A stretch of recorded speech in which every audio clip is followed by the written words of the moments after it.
You are about to witness history in the making.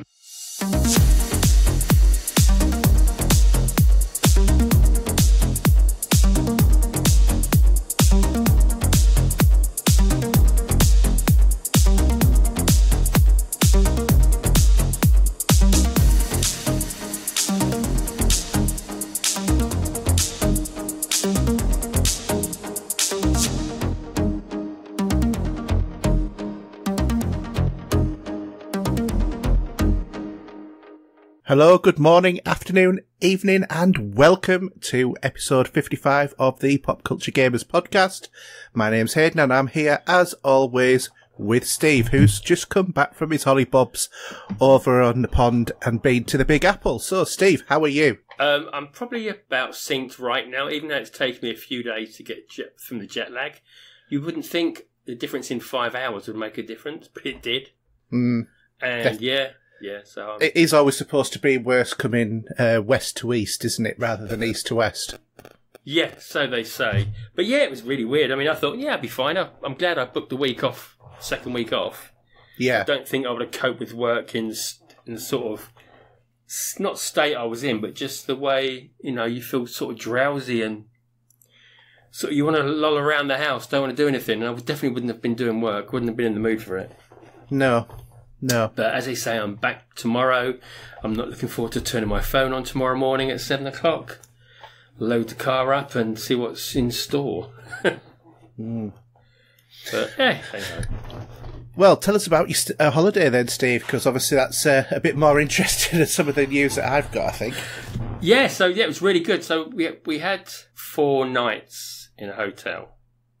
So that made it like a week with flying. So we flew out on the Monday morning, which, to be honest, isn't always the way you need to be somewhere, that you end up finding all the traffic in the world and all the accidents and all the roadworks. I think, to be honest, you just are more sensitive to it more than anything else. Because I thought, I booked the purple parking for 8 o'clock. So if you don't know what purple parking is at Heathrow, you can leave your car there for the duration of your holiday.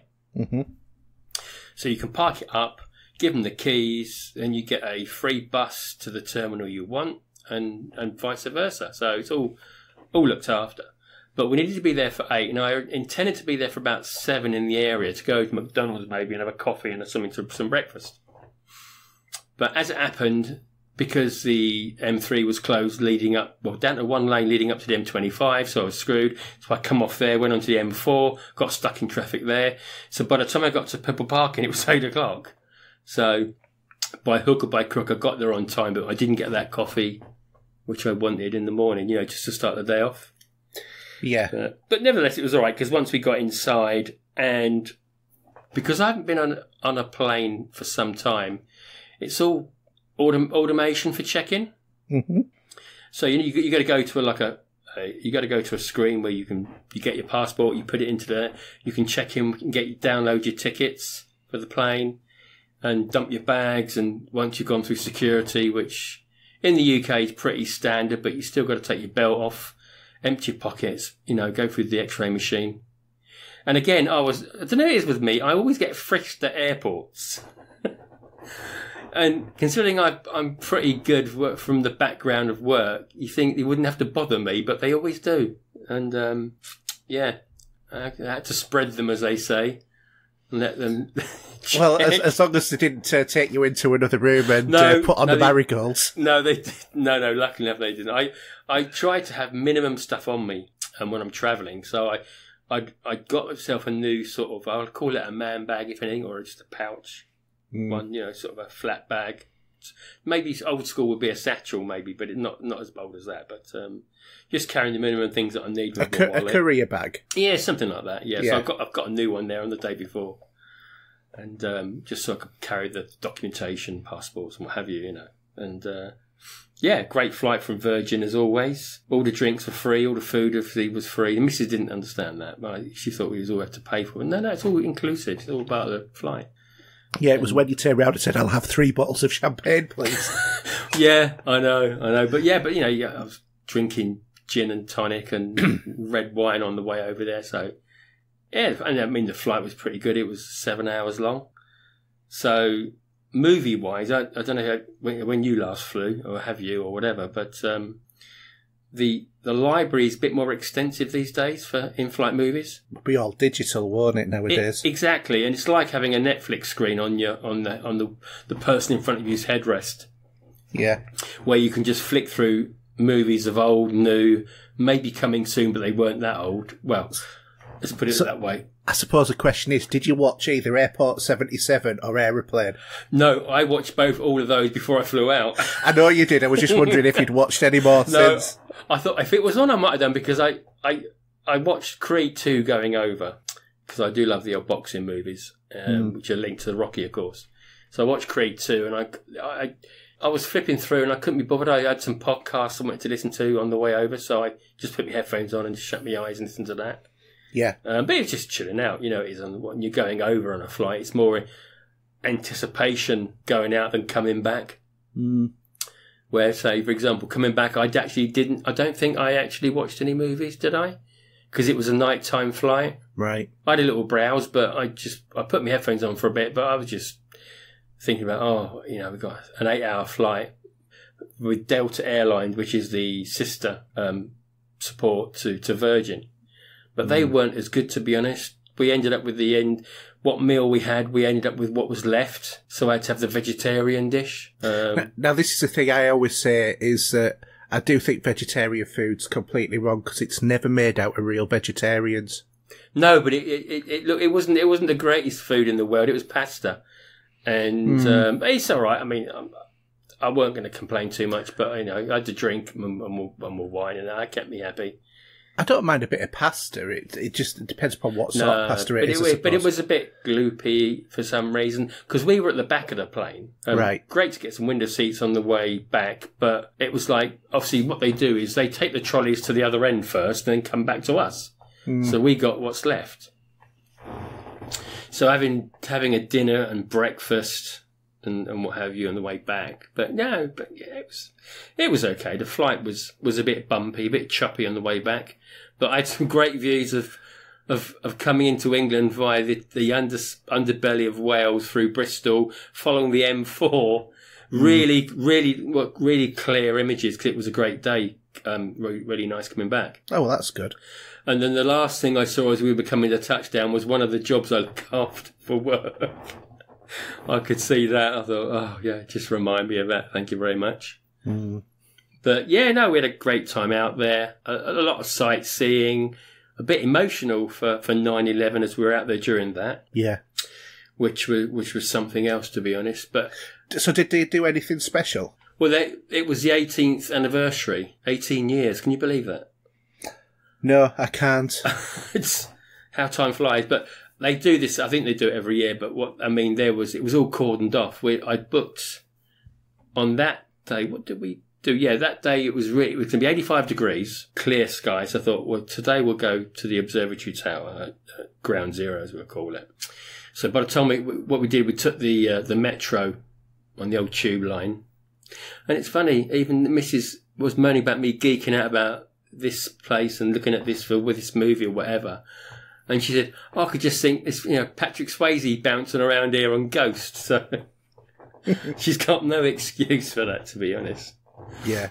But when we came out the station, brings you out in Westfield Shopping Centre. And yes, they have them out there as well. A lovely building, really clean and just looked brilliant. Really was. I mean, when I get time, I'll throw some pictures your way of that. But everything was sort of closed off down by the memorial area, which is the Twin Towers themselves. So the actual, where they actually stood now, they've got these water fountains. Yeah. But they're the size of the square for the building itself. And that was all cordoned off because it was only open to relatives. Right. To do with that. Whether that would be passengers, staff, different responses, whether it's firemen. You couldn't help but feel the emotion. And as much as I remember where I was in London that day, watching it on TV, and I was next door to the stock exchange, thinking, should we evacuate and go home? And just going through that, and we walked around the perimeter of what was cordoned off because the Observatory Tower wasn't going to be open till 12 o'clock. So we had a bit of time to kill. And then once we'd done that and then come back down, they weren't going to open the memorial area till 3 o'clock. And because I wanted to go to Dumbo, which is in Brooklyn, which was across the Hudson, we sort of stayed there most of that sort of time till about 4 o'clock. So you sort of get caught up in the emotion. It's difficult not to. But some stunning views from the... I can't think how many floors up that was. There was 102 floors, and it took 42 seconds to get there from the lift. Your ears are popping as you're rising through the building. Incredible, you know. Yeah. And once you get to the top there, and they got some videos on these walls, and then when they say "Welcome to Observatory," the panels move, and you just see this 360 view of Manhattan. Which, to be honest, is incredible. Really, it really is something. And you can't, if I showed a picture of it to anyone like yourself, it wouldn't give you that same. Well, as much as you say "wow," it wouldn't give you that same feeling that you would get actually seeing it. Yeah, it's one of those things if you've got to be there, isn't it? Exactly, and the same for the Empire State Building when we went up that. You know, it was. I mean, that was only. I think it was 92 floors for the observatory area, which you can walk around. All four corners, you know, obviously on the outside there, you do that, where the observatory tower's on the inside. Yeah. Just felt like Spider-Man running around that lot, I must admit. Well, I know that you were web swinging around New York, weren't you, finding where your hotel was? It was. Before you set off. Yeah, and even the swimming pools in the game. The rooftop. But, yeah, I mean, how well that was... Just a side note to Spider-Man, how well they put that map together. Even though it's not exactly right, should we say, for example. Yeah. It's near as damn it, you know. There's a few buildings missing. I only say that because when we went to Central Park for a morning, and I said, I want to go this way up the left-hand side, and we'll then pop in through there. And the only reason is I want to go to where Dana's apartment in Ghostbusters was. And then you got the church next door, which was squashed, wasn't it, by the Marshmallow Man? Yeah. So just seeing some of those little things is just, you know, from a geeky point of view, you know, I enjoy that. You know. Did you go up the Statue of Liberty? No, unfortunately, the way those days were planned out, we didn't get. I could have done with maybe another day. I'm kicking myself. I could have probably done another day there. Yeah. And flew back on the Saturday, but originally I wasn't going to have 2 weeks off, so. But I mean, whether or not I'd get to go there again, I'd love to go there at Christmas. That'd be in something. But, you know, we saw the Statue of Liberty from the Observatory Tower. I didn't get to go on a boat trip, but, you know, we had a wonderful time anyway. And our steps for walking was like 13,000, 14,000, 15,000 steps. You know, it's like when you go to Florida, to Disneyland and places like that, you know, you're knackered by the end of the day. Yeah. And even though, because obviously we're no spring chickens like we used to be. Speak for yourself, mate. Yeah, well, my dodgy knee. Do you know what I mean? I know what you mean. But no, it was a great experience, and it was nice to do it on our anniversary. Yeah, you know, and nice to meet James Hancock as well, and he took us out for a meal, so that was grand. And I don't think the missus understands. We're going to this apartment, but he could be a terrorist for all I know. You know? Yeah. They just don't. But no, don't worry about it. Honestly, fine. You know. But, and yeah, obviously up that way there, you got the building that was used in Spider-Man for the Daily Bugle, which is the Flatiron building, which is weird, but I love that. It looks gorgeous. Whoever designed that was on cocaine, I think, at the time. But yeah, we did a few experiences, some nice food. Didn't eat.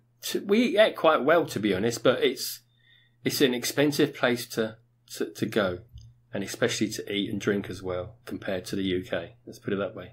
But yeah, I got myself a nice bottle on the way home in the duty free. Yeah, what's this about Game of Thrones with it? Well, what is it? Well, they've got a selection of whiskies, right? And they're sort of limited edition to Game of Thrones. And I'll chuck you a picture later on. But what they are is they're different types of whiskies with different tribes, I think, like we're going to call them. Oh, right. So it's like one's Targaryen and... Yeah, that's right. Yeah. And they ranged in price, because I got a 9-year-old single malt, where that was $70. Right. And that works out about 50 quid. Yeah, you have to really like whiskey for that, paying that amount. Well, I've been told by Purdy when we were talking about Destiny the other day. He said, once you drink that, you won't want to drink any other whiskey again. Trust me, he said. But yeah, I've been, just on the side note of that, I've been always after a decent whiskey glass. And if you know, a while ago, when the Blade Runner 2049 came out, I didn't know if you saw the special edition they did of that. With 2 whiskey glasses. Yes, which were the design for... Yeah, because I almost bought it. But the thing is, right, and I looked into this. Now, they are not the correct size. They're a bit smaller. And also, they're just a cheap glass. Mm. So I Googled into it, and I found the people that made them for Ridley Scott for the movie. It's for Blade Runner and Blade Runner 2049. Okay. And I found them on their website, and then I also found them on Amazon. So you got this hand-blown whiskey glass, which is crystal. Right. And I tell you what, holding that in your hands is a damn sight better than those ones that came on the special edition. Obviously, they're only, as most things that tie into any sort of game or, movie and that, they're not going to be better than, they're just going to be cheaply reproduced in masses. Mm. But honestly, that glass is absolutely gorgeous, and it's an identical, because they made them for the film as well. Yeah. So because they're square as well, aren't they?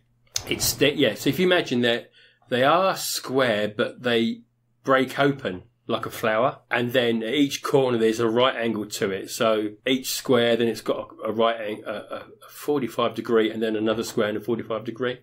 Right. If you haven't seen the pictures, I'll put one across in a minute. But it's a lovely glass, and being a fan of those movies, as you know I am, it was worth picking one up. And it comes in a lovely box as well, with sponge protection, because it's Italian. Yeah. And they were originally a 70s glass, believe it or not. But obviously, the people that were looking into the furniture they were going to use in the movie, they come across these and thought they look a bit, I don't know, wacky, shall I say, or something like that. Yeah, it's a sort of like that, quasi-retro futuristic sort of design, isn't it? Yeah. And, you can buy them in a box of 2. I just needed the one glass anyway. Yeah. But yeah, it's absolutely gorgeous glass. I'm really chuffed that I've been after that for years, and I kept seeing on eBay the 2 glass with the DVD or Blu-ray, which was going for around £100 on eBay. Mm. But I got this glass cheaper than I would have done that, and I've already got the Blu-ray anyway, so I didn't need it. Yeah. And I've looked into opening videos, unboxings, and I knew that they were much smaller. And then when you hold that glass in your hand, you know the difference. Mm. You know, I mean, it'd be nice for Coke even, if you wanted to drink Coke out of it if you want. But yeah, no, that was really chuffed with that, really did. But yeah, I enjoyed it. Yeah, I mean, I don't want to talk all day long about Melody, but that's surely enough. But yeah, it was. We had a good time and nice hotel, and did the majority of things I needed to do, and it was nice to get a nice view of a different part of New York from James as well, from his place. We went around there because the ironic thing was we had some whiskey at his house. And he had he had a bottle of this Game of Thrones whiskey. Right. And this is what prompted me. His one was a different one to the one I bought, but there's like an array of about 10 or 12 of them, I think, maybe. Okay. So if you go on Amazon and have a look, they're on Amazon. And if you went to buy them all, it's a few £100 to buy them all. Mm. But obviously, if you're a real whiskey drinker, but I do love a glass of that. It's something special. Yeah. I don't know about you. You're not really into whiskey, are you? It's not your... No. I'm not a big drinker, to be honest. Properly, I like sort of like Baileys, that sort of stuff. Mm. But if I was going to have a drink, it'd be occasionally to have something like that. But I also quite like vodka. Yeah. Oh, yeah. Trying to think of what else I really drink. Yeah, That's about it. Oh, excuse me. Occasionally rum. But if you're a fan of Blade Runner, they are the glasses to get. Yeah. Without a doubt. If you really wanted something special. Because I know we all have junk in our rooms, don't we? That we have sort of dust collectors and that. Yeah. And this certainly ain't. So, yeah, all good. And you've been getting DVDs and Blu-rays and CDs as well, haven't you? Yeah, obviously you got it before me because obviously we both got the UFO album, didn't we? Come through. Yes. And you ordered it differently to me, but obviously I knew it'd be there by the time I got home. And lovely design on the artwork and giving you a lot of information for the TV show inside on the insert. Yeah, as a matter of fact, I've been listening to the album today. Yeah, it does bring back those memories of that 70s show without a doubt. And it's a shame. It's a shame it didn't have the UFO sounds on the intro. But that's fine. I've got a digital copy of that. But yeah, it's a lovely album. Really, really nice. Yeah, because as well as getting the UFO album, I also got the audio drama of Space 1999 Breakaway because it was the 40th anniversary of Space 1999. And wasn't it the actual in the TV show the date that the moon broke away? Yeah, it was 20 years afterwards. Yeah. Yeah. So that actual, I think it was a September date, wasn't it? The moon. 13th of September 1999. Yeah, when when the Earth broke away from the moon broke away from the Earth. That's, yeah, but it's a complete new audio recording. That's right. From Big Finish, and obviously being done with Jerry Anderson's company as well. But it's got Mark Bonner as Commander Koenig on there. It's really good. Did that feel a bit taken away from it because it wasn't Martin Landau in it? No, was it Barbara Bain? I think she was. Barbara Bain, yeah. Yeah, no, I'm quite happy with it. It's a good audio drama, and because I was within the first 500 people to order it, I also got a special documentary about it as well. Ah, cool. Because you can, I think I did see on Twitter. Yeah, there is a link somewhere to listen to the first 15 minutes. Yeah, it's well worth a listen. It's good. So. I'm not sure. Unfortunately, Big Finish aren't on Amazon at all. They might be actually. I'm not too sure. Well, just buy the CD. Yeah, no. But if you were on, if you had your Amazon Book audio, if you were subscribed to that, I'm not sure whether you can pick it up on there or not. Oh, you mean on Audible? Yeah. It doesn't come out on there, but you can access it directly from the Big Finish website on your account. Yeah. So. Because a couple of my movies that I do adore weren't on vinyl, I scoured the cheap end of eBay to pick up a couple of CDs. So I picked up Basic Instinct and Total Recall. Okay. Well, I have actually got another Total Recall coming, which is the expanded edition. Yeah, the Ultimate Recall. Yeah, this is on the CD first of all. So where there's only 10 tracks on the one I've got, but there's like 20 tracks on this other one that's coming soon. So to be delivered. And the Basic Instinct was a Japanese import, but there's no difference. I don't think there's an expanded edition on that, but that was great to have that because they're both two Jerry Goldsmith scores, which is brilliant. So I picked those up. So what I did while I was off, I scoured through my Blu-rays to see what doubles I had, and I was surprised how many I did have. And I had a couple there which I had on Arrow now. So I just took them into CEX. But it's the only place you can really go these days, isn't it, for Blu-ray to sort of... Well, British Heart Foundation, if you want to give them away. Yeah, but obviously not, because you want a bit of money back, don't you? Well, for what they give you for them, a lot of the time it's not worth it, is it? Yeah, I got about £25 for mine. All right, what ones did you take back? I took a copy of Hellraiser. Yeah. A copy of American Werewolf in London because I got a copy of that coming on Arrow in November. No, in October that's coming out, I think. It's Robocop. Yeah, so I just had a few. I had a Predator, for example, which I got the Predator 4K now. And there was a couple more I had as well. What were they? I can't remember now. So anyway, so I got rid of those. And while I was in there, I picked up the Warriors VHS edition on Blu-ray, which I showed you a picture of that, which is pretty. They did that collection, didn't they, for HMV? HMV, yeah. Yeah. I mean, to be honest, out of that whole collection, there's not many that I'd need because I've got other editions that are more worthy. I was going to say, just for the point of our listeners, though, just to emphasise that it's in a VHS style box. It's not a VHS edition. Yeah, so what it is, so I originally had the Warriors on VHS, and the universal design for the box is exactly how it looks. And then when you pull the CDs, there's another case which looks like a VHS cassette. And then you open up that, and in there is the Blu-ray and the DVD version in there. So I picked up that. That was only, that was a tenner for that. So, I mean, before they were about 15, 16 quid, I think, when they came out. Yeah. So, and also,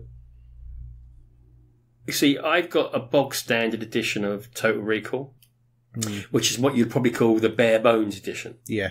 And as I was going through what ones they were in my local store, I saw the Ultimate Recall edition, which is 2 disc, and it was only 6 quid. So I thought, bargain, I'll have that as well. So I've now got 2 copies of Total Recall. But I might keep the other one because I'm trying to work out, I don't understand the ratios for the movie itself. Because for some reason, when I played them on my Blu-ray player in this room, they both gave me the same size screen on there. Yeah. But one's 185 and one's 285 to 1 on the ratio. So I need to put them in my Xbox on the 4K TV and see what that makes. Well, that means that one's like the ultra wide screen, isn't it? If it's 285 to 1. But when you look when I played them on my Blu-ray player in here, they don't look any different. So I don't know why they do that, but it doesn't really matter at the minute. I bought it more for the extra content. Yeah. There's some there's a chat with the director, and also a big documentary as well. So because I'm a big fan of Total Recall, I'm sure you are as well. Oh yeah, it's classic sci-fi. It is. So I picked up that, and then the other thing I picked up because I found actually the reason I went to CX because I went there before knowing this was in their store. So what I can't buy on their website, as far as I'm aware, was the Arrow version of the Dawn of the Dead box set. Right. Which now, if you went on to Amazon, for example, people are selling it for about 70 quid. So I found a copy of that on there. Basically what it is, I do have the Ultimate Edition on DVD, which is Region 1. So I can only play that on my hacked Blu-ray player in this room. So if I went to put that in the Xbox, it'd totally get lost because it's Region 1, not Region 2. Yeah. So the Blu-ray is Region 3, and it gives you the Blu-ray edition of the theatrical cut and then the DVD versions of the other cuts, which I've also got in the other box set, with some other extra documentaries as well, which I don't think I've got on the Ultimate version, on the Region 1 edition. Region 1 edition. Hence I've double dipped in one of my favourite zombie movies ever from that point of view. So I can see my sense and why I've got it. Some people may not, but it's a lovely box set edition with a poster as well. So yeah, and the last thing is I won't say what they are yet because I'll do some postings of for those that do, and especially on my Instagram page. But I've been bidding on eBay. Sometimes I don't know about you. Do you often do it at all? No, I don't like sort of bidding on eBay because I just don't like the idea of the price escalating. So what I'll do is I'll wait until the very last second and put in what my maximum price is going to be. Yeah, I did. You see, I thought, well, if I was to buy these, because they're not pressed anymore, and I'll just say 2 of my Jerry Goldsmith scores from Mondo. But they don't print them. They're not made anymore. So they're sort of like limited edition. Yeah. So I've been looking, and I missed out on one I was after, but I got 2. Because what I did was I thought, okay, I'm going to pay roughly what I pay if I bought it in the States. So that's fine. So I'd put that price in and I'd wait till 30 seconds to go. Yeah. And it'd be 50-50, wouldn't it? You'd go confirm bid, and then if you win, you win. If you don't, you're done. Yeah. But I did, so I picked up 2 of those. And I picked up a Lalo Schifrin score as well, which I won't talk about that one because when I get the DVD of the movie, I've actually got that. I got that for $7.99 because I've been looking at some films that I've always had on. Back in the day, I used to have a stack of VHS movies, and probably like yourself, I had a wall of them. I was going to say, as did we all. So, in matter of fact, I used to have, the sort of like library units you could get with 5 shelves? Yes, that's right, yeah. Yeah, I used to have 4 of those filled, one of which had the back taken off and had them back to back, and, sticking outwards. Because what I did was, do you remember the shelving you could buy where you bought this piece of metal that would stand upright? You'd buy 3 of them, put them in the area you want. Then you get these little hooks. You clip them in, and then you'd put your shelf on them. Yeah. Do you remember those? And I had them in white. And the top row was my Star Trek original series. 8 was it? It would be about 40 cassettes, wouldn't it? I think roughly 42 cassettes, maybe for the series. So they were all sitting on top, and then I had stacks and stacks of VHS movies of all sorts. And there's a few there, like I say, I picked up The Warriors, which is a cracking movie, which I don't have on Blu-ray, so I picked, so there's the odd film or two that I've always wanted to have that I had on VHS. Like recently I picked up the Arrow box set for Hellraiser, which I noticed Hellraiser 3 is in that list, funny enough, but yeah, so I've just been sometimes finding some older movies that I like that I may have watched on. You can sometimes watch them on Sky, but I want a physical copy because they don't last forever on Sky. No. They chop and change, don't they? And we know how that goes. Well, now I've had it twice where all of my recordings have been deleted from Sky. I've had that twice now. Do you hit, even though you've hit the keep button? I've not stored them, but I mean everything, all gone, all at once. Because what they do is, when you go to download a film, you go back into the menu of the film, and on the right there's a button for keep. No, I know that, but what's happened is I've not kept them, but the idea behind the keep button is if you're running out of space, it'll take the oldest out first, unless it's keep, and then it'll stay in. But what I'm saying is there is plenty of space. Because the hard drive is bare, and this has happened again. To me, this is the second time it's happened, and it happened this week. We had about 15, 20 hours worth of recordings. Gone. Recordings? Or, I mean, were they recordings off the TV, or were they movies that off the TV? Oh, okay, how weird's that? That's the second time it's happened to me as well. What was the stuff you recorded? Just, like I had, the first time it happened, I had about every episode of Trolleyed recorded. Right. Like sitcoms, stuff like that. Oh, that's unusual because I do the same. I mean, I've got still the last season of Modern Family, which is, I think, season 9 or 10, because the new season starts coming up shortly. And I have them saved and kept. And I've got all of The Walking Dead, for example. They're all still sitting there nicely. So I don't know what's happened with you. Unless there's an issue, you might need to have a word with them about it. I mean, to be honest, the amount that I record off Sky now is very limited anyway. But I did have, for example, the whole of the last season of Agents of S.H.I.E.L.D. recorded. So that's all gone. I was a bit peed off about that because I wanted to watch it again. But it's the second time it's happened. And what it's like is, it's almost like, because I've got the Sky HD box rather than the Cube. Oh, okay. It's like when there's been a complete, a new update to the operating system, all it's done is just format the hard drive and put a new operating system on. That's what it's like, because not even in deleted is anything there. It's blank as well. Right. And it's just really weird. Because there's no warning it's going to happen either. It just does. It's like the boxer said, I'm doing a refresh and a reboot, and I'm going to put in a new operating system, but I'm going to delete everything as well at the same time. Well, it's literally, it is. It's like your computer just suddenly decided to reinstall Windows and forget everything that was on before. Yeah, that's odd. But it's like, yeah, it is very odd. I've never seen it happen before, and I've had Sky, for 21 years. I've had Sky. Never happened before now. It's only been in the last... it's happened twice in the last 3 months. One thing they do occasionally, and I can see why. I had... not that I need it on there anyway, because I've got the discs now, but I had the UHD 4K edition of Blade Runner, the Director's Cut. Yeah.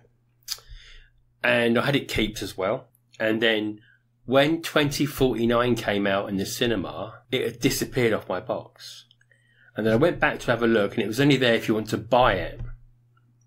So obviously, on the back end of that movie, people might say, well, I've not seen the original one. Let me go and see where it is. And they had it there to buy only. Yeah. Which they're going to make a few bucks on that. So, but hey. But the stuff I'm talking about, it's TV programs. Yeah, no, it's well, stuff that you're not particularly going to buy. No, but I've still got, going through it, slowly, shall I say, but I've still got all the Walking Dead. And that's a big chunk on my Sky Q box. Well, that's a heck of a lot of episodes of stuff. That's, 8 seasons? Yeah, but I think I've only got the ones I haven't seen, so... Right. So those 3 seasons probably back, maybe? Well, still 3 seasons. Oh, yeah, but it's a... When I go to the... I don't know if you have it on the... I can't remember now because I haven't had the HD box for a while, but when you go to the Sky box and you go into manage your TV shows that you got recorded... Yeah, your planner. Yeah, well, what it does, it shows you in the manage section, it shows a long bar, which is your hard drive space. Yeah. And if you highlight, say, Walking Dead, it will show you the big chunk of what it is. Yeah, it does that on the HD box. And that's huge. Yeah, I can imagine that. But I do, with other stuff that I do watch, which is throwaway TV, I do, once they're recorded, because when we come back, there was a few bits and pieces to watch, which we watch while we're off. And I always, when I delete something and then I go into manage and delete all the deletes, just so I keep a nice clear section that I need. So, for example, I've just downloaded, because what I'm going to probably try and do, in October, I'm going to watch a horror movie a night, finishing off with a Halloween on the 31st. Fair enough. Just something different to do.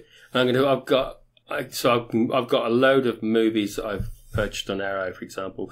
I've downloaded about 5 or 6 Friday the 13th movies. So I'm going to have an array of films to watch one a night through October. That's my marathon to do. But I downloaded all of those movies. Cool. On my box. So I've got a stack. I've got loads. I've got quite a few 80s movies like Mad Max and stuff like that. They're all sitting on the box still, and they don't go anywhere at the moment unless they do have the right to take them off for whatever reason. Which is, you don't own them, do you? You just use them. Yeah, you just take a copy of them. Yeah. And for however long they offer you it. Exactly. Yeah. But anyway, that's enough of me rambling on. What about yourself? Because we've got a show to do. Well, for me, it's been a lot of work recently because I'm coming towards the end of the project I've been working on for the last year because we've got a launch in, week after next. And I've been going about the county. I've done 12 presentations to partners across every corner of the county to a good few hundred people now, explaining what the new processes are for safeguarding adults within the county. So that's been a big piece of work. I'm just in the sort of like closing stages of doing all of that project work.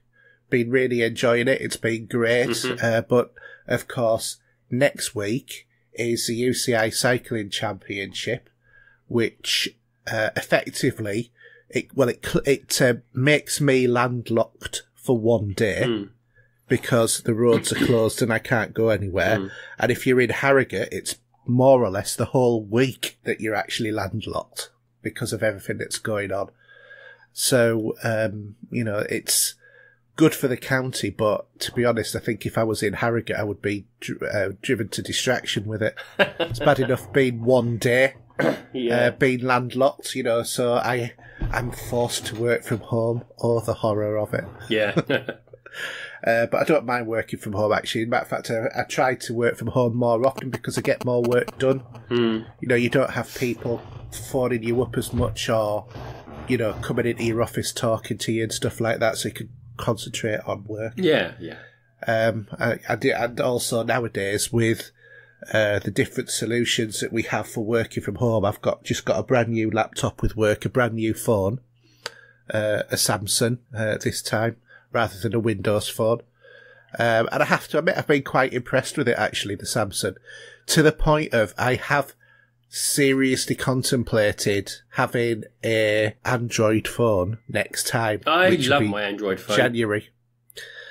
There's just still some things it does that I don't like. That's the thing. But I suppose it's a matter of getting used to, because... I came away from Apple quite a few years ago. And yeah. I mean, what am I on now? I'm on the Galaxy 9 Plus 9, which I got last year. Yeah. Great phone, love it. Really good. Great camera, does videos superbly. It's got Dolby Atmos on for your headphones as well, believe it or not, which makes a difference. And yeah, it's regular, it's a quality good phone. And then obviously we've had the release of the new iPhone, haven't we, just of late. Is it released or is it about to be released? About to be released. They're advertising it like mental on Sky at the minute. Every time I put a movie on, there's an advert for the new iPhone. I think, what is it, 11 now? Yeah, iPhone 11. And on the back of it, it looks like... even though technically it's actually the 9, I think. Probably. Because they missed out 9 and they went to X, didn't they? And now they're doing it 11. Yeah, and this looks like... The back of the phone looks like Sam Fisher. Because you've got the three circles with the camera. Yeah, the different lenses. Yeah, just getting sucked into Apple's monstrosity. I don't want to know. Don't get me wrong, I absolutely love my 7 Plus. Absolutely love it. It's my favourite phone. To me, Android is, more of a tweaker's kind of paradise, so that you can basically, do what you want with the operating system within reason, blah, blah, blah. You can give it a new skin or whatever, for example. Yeah, right? And none of that. I'm not bothered about any of that.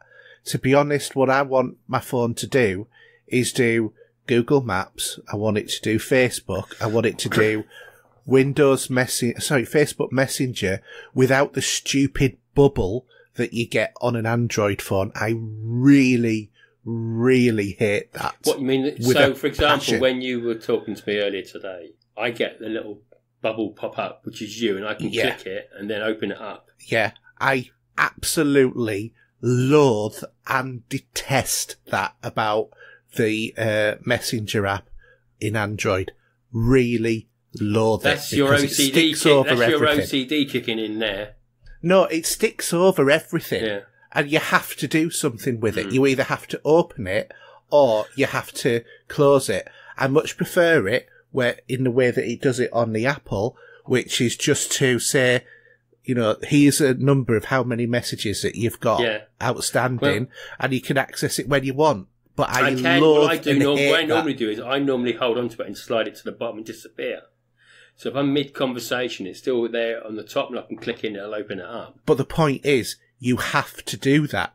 Whereas on an iPhone, you get the notification comes up on your screen, so that when you log in or whatever on your phone, you know that you've got a message, and also you've got the little red circle with the number of messages that you've got on there. And that, to me, that's nicer and cleaner, rather than having this thing that is in your face saying, do something with me. And this is one of the things I really, really hate about Android, which is what completely puts me off it. But to be honest, looking at the cost of a replacement Apple phone now, I just think that they're pricing themselves out of the market, and I don't really I don't even want to guess how much they're going to charge. I'd be interested to have a look. But say, for example, O2 or Gotham Wales or whoever it's going to be, where you have your supplier, is going to want for you to have that phone. Well, for that one, they're talking like 60 quid. Yeah, that's ridiculous. Yeah, it is. I'm not paying that a month. No way. I mean, I feel like I pay more, nearly over the odds on the phone I've got, and I'm paying like 34. I tell you what's really weird is, and I don't know why they did this, but when I sorted out a new phone for the other half, because her phone was way out of date, honestly, it was probably 3 or 4 back on Samsung. Yeah. And when I organised a friends and family deal, which made it easier and a bit cheaper, having the 2 phones on the same contract. Yeah, because are you on Cellnet? O2. O2, sorry. Yeah. Cellnet's the old name for it, isn't it? Oh, God, yeah. So I've got a friends and family deal, and with that phone, I get 10% off a bill. Well, I have to admit, I'm seriously thinking of looking around this time because I've been with EE for years. Well, this is what she was. She was with EE, and they are atrocious. They have got no customer service. She's been with them since Dot, and I went to look into getting her a new phone, and they wanted to charge £50 for the privilege. Yeah. Hold on a minute. You've been there from the year Dot. What about a bit of loyalty, please? And they don't. No, and here's one of the things, right? Because where I work, we get like these sort of benefits. I'm not sure if it's through Unison or somewhere else, but we get like these employee benefits. And one of the things is it gives you, for example, you can buy a new or get a new phone contract. And if I was to upgrade my phone, at the to this new contract, which was 30 meg and a iPhone 8 XR, or was it something like that? And it was going to be an upgrade, 58 quid. But if it was a new contract, 31. Exactly. I'm sorry, but it's that this is what does my head in. Ironically, I've got the Samsung 9, but they don't sell them anymore. Apparently, I don't know what the reason is, or I didn't even bother to ask anyway. So probably because they're on a Samsung 10 now. Well, they are, but I thought you'd still be able to get the Samsung 9 in a contract, but you can't. But that doesn't matter. That's fine. So I got her because she wanted a smaller phone because that's how she rolls. And I was able to get the small version of the 10. All right. Women don't like change. You know that. Yeah. But she's warming to it slowly. There's a few things, but when my phone was, tell you what was great. I mean, me to go around Manhattan with my phone if I needed to know where to go. I detest trying to look like a tourist. Yeah. Back in the day, you'd have had to have a map, and you'd be out there, map. Where are we on the map? We got to go there, and you look out of place. But every New Yorker had a phone in their hand, whether it was earpieced or, dare I say it, Apple must have made a fortune on those earbuds that make you look like her in Star Trek. Hey, I like those earbuds. Do you know what I mean? They are fantastic, those earbuds. But anyhow, apart from not going into that as such, but it was great to use a phone to get around somewhere you don't know. When I used a couple of different apps. I used Google Maps at one point, but I used to use a local app that was to do with the tubes running and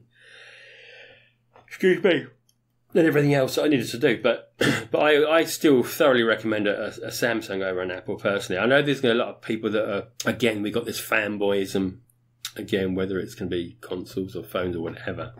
Well, I think, to be honest, a phone is even more of a fanboy area than a games console because I just think you either like the way that one works or the other. Oh, yeah, that's it.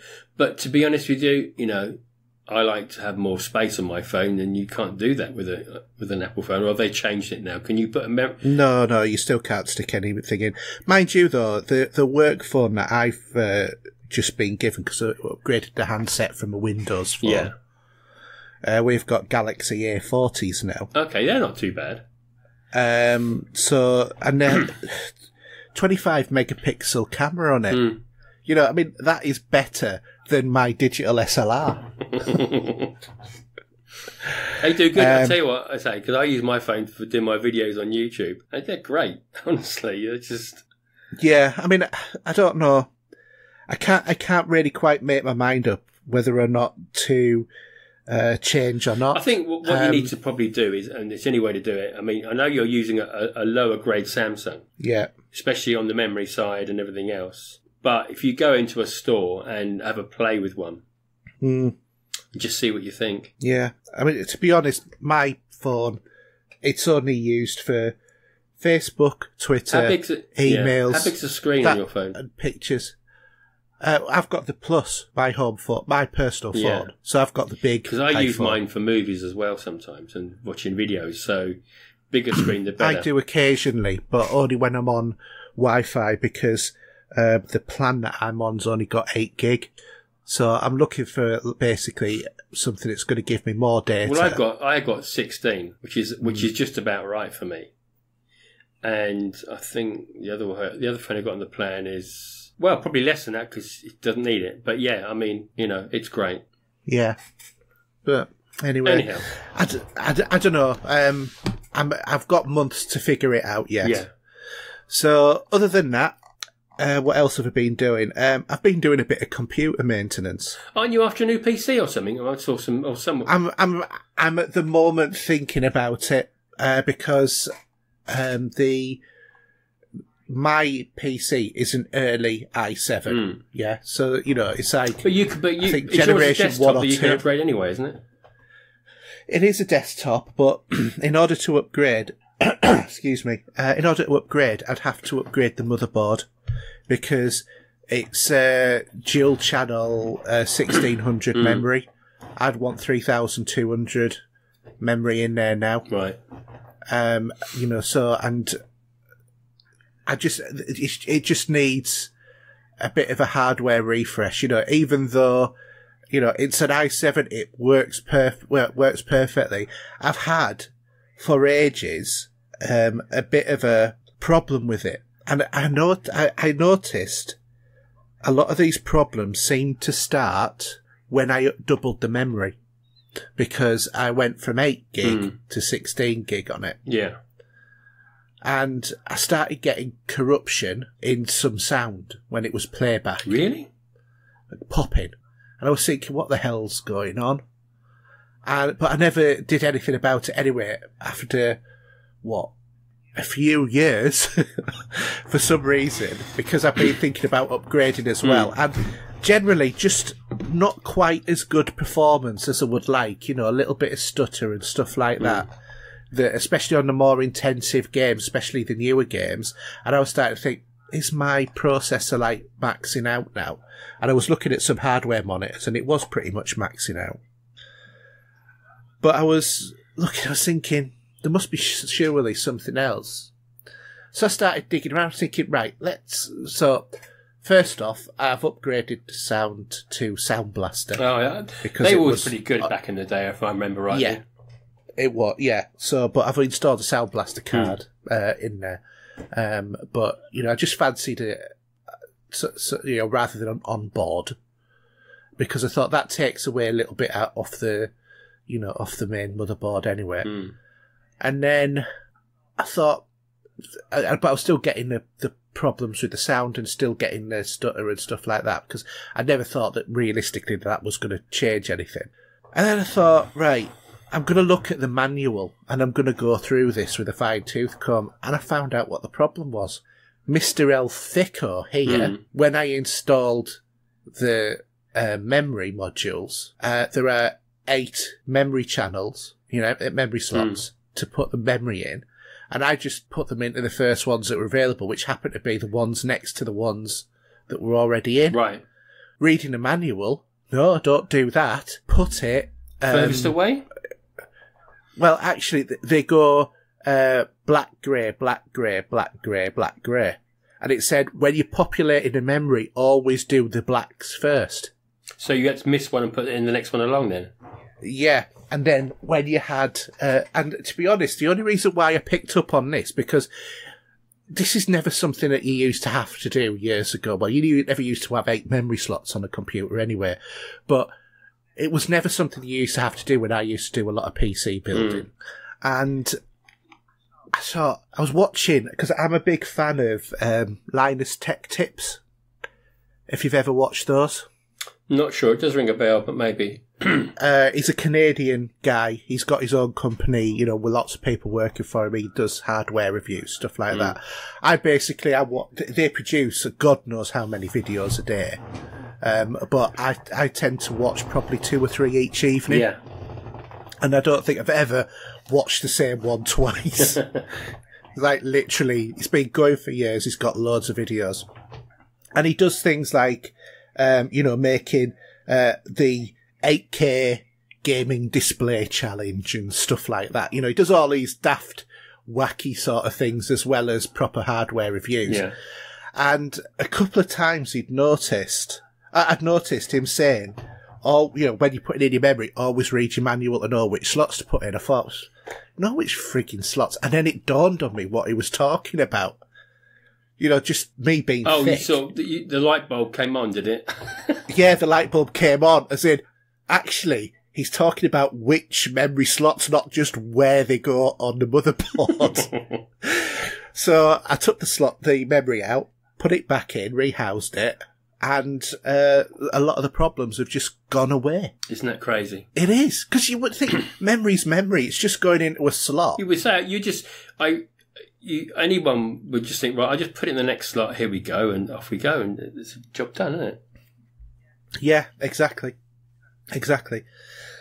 So, but I know that my son wants a more powerful PC, so I've been costing up what I want my next spec to be. Which would be the Uber of what's available, I assume, yeah? Oh, it'll be the super duper mega Uber one, yeah. So I'm looking at either an Intel i9 or a Ryzen 9 processor. I think that they're supposed to be equivalent. I'm not 100% sure. I don't really know much about AMD because I used to use Citrix processors before they were, AMD. And then you just didn't use them because they went less, there was more problems with them. So I went back to Intel because I was sick of having to, troubleshoot. So I'm sort of like teaching myself a little bit on what are the best processors. So I put on Facebook about, wanting to build an Uber rig. What does everybody reckon? Looking at these sort of two processors. And, I think that everybody had differences of opinion depending upon whether or not it depends. You were a frugal Yorkshireman or you just wanted to build an Uber PC. Well, it's again, it all boils down to price at the end of the day, doesn't it? I think. Yeah, it does.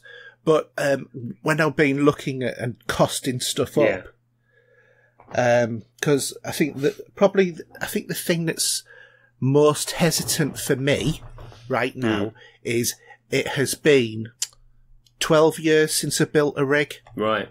Upgraded, forget about upgrading. I'm talking about actually getting every component. Yeah, that's it. Which is going to be the cheapest way to do it anyway. I was looking at rigs the other day, funnily enough.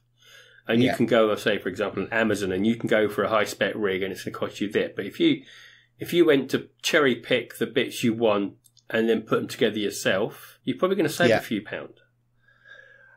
Yes. Well, that was what because what I want is, obviously i9. I will eventually get a 2080 Titan in there as well, but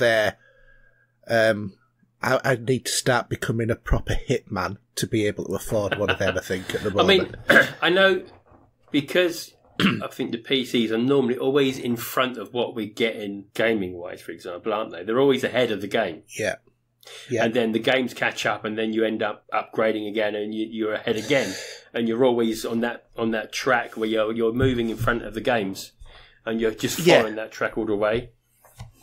Yeah, because what I want is I want to be able to stream at full quality in HD without any issues.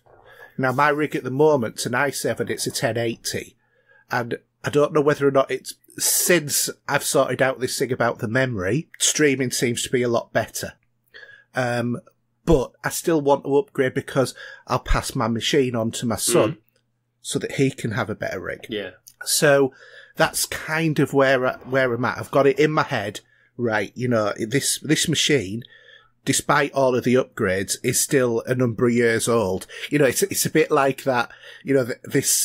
I've got the longest lasting broom, but it's had 6 heads and 4 handles, kind of thing. Because that's a PC for you. But what I want to do is I want to upgrade. So, and then I've cottoned on to some, but my main thing is being a bit reticent about building the actual rig itself. Well, do you know what, right? I'll tell you this.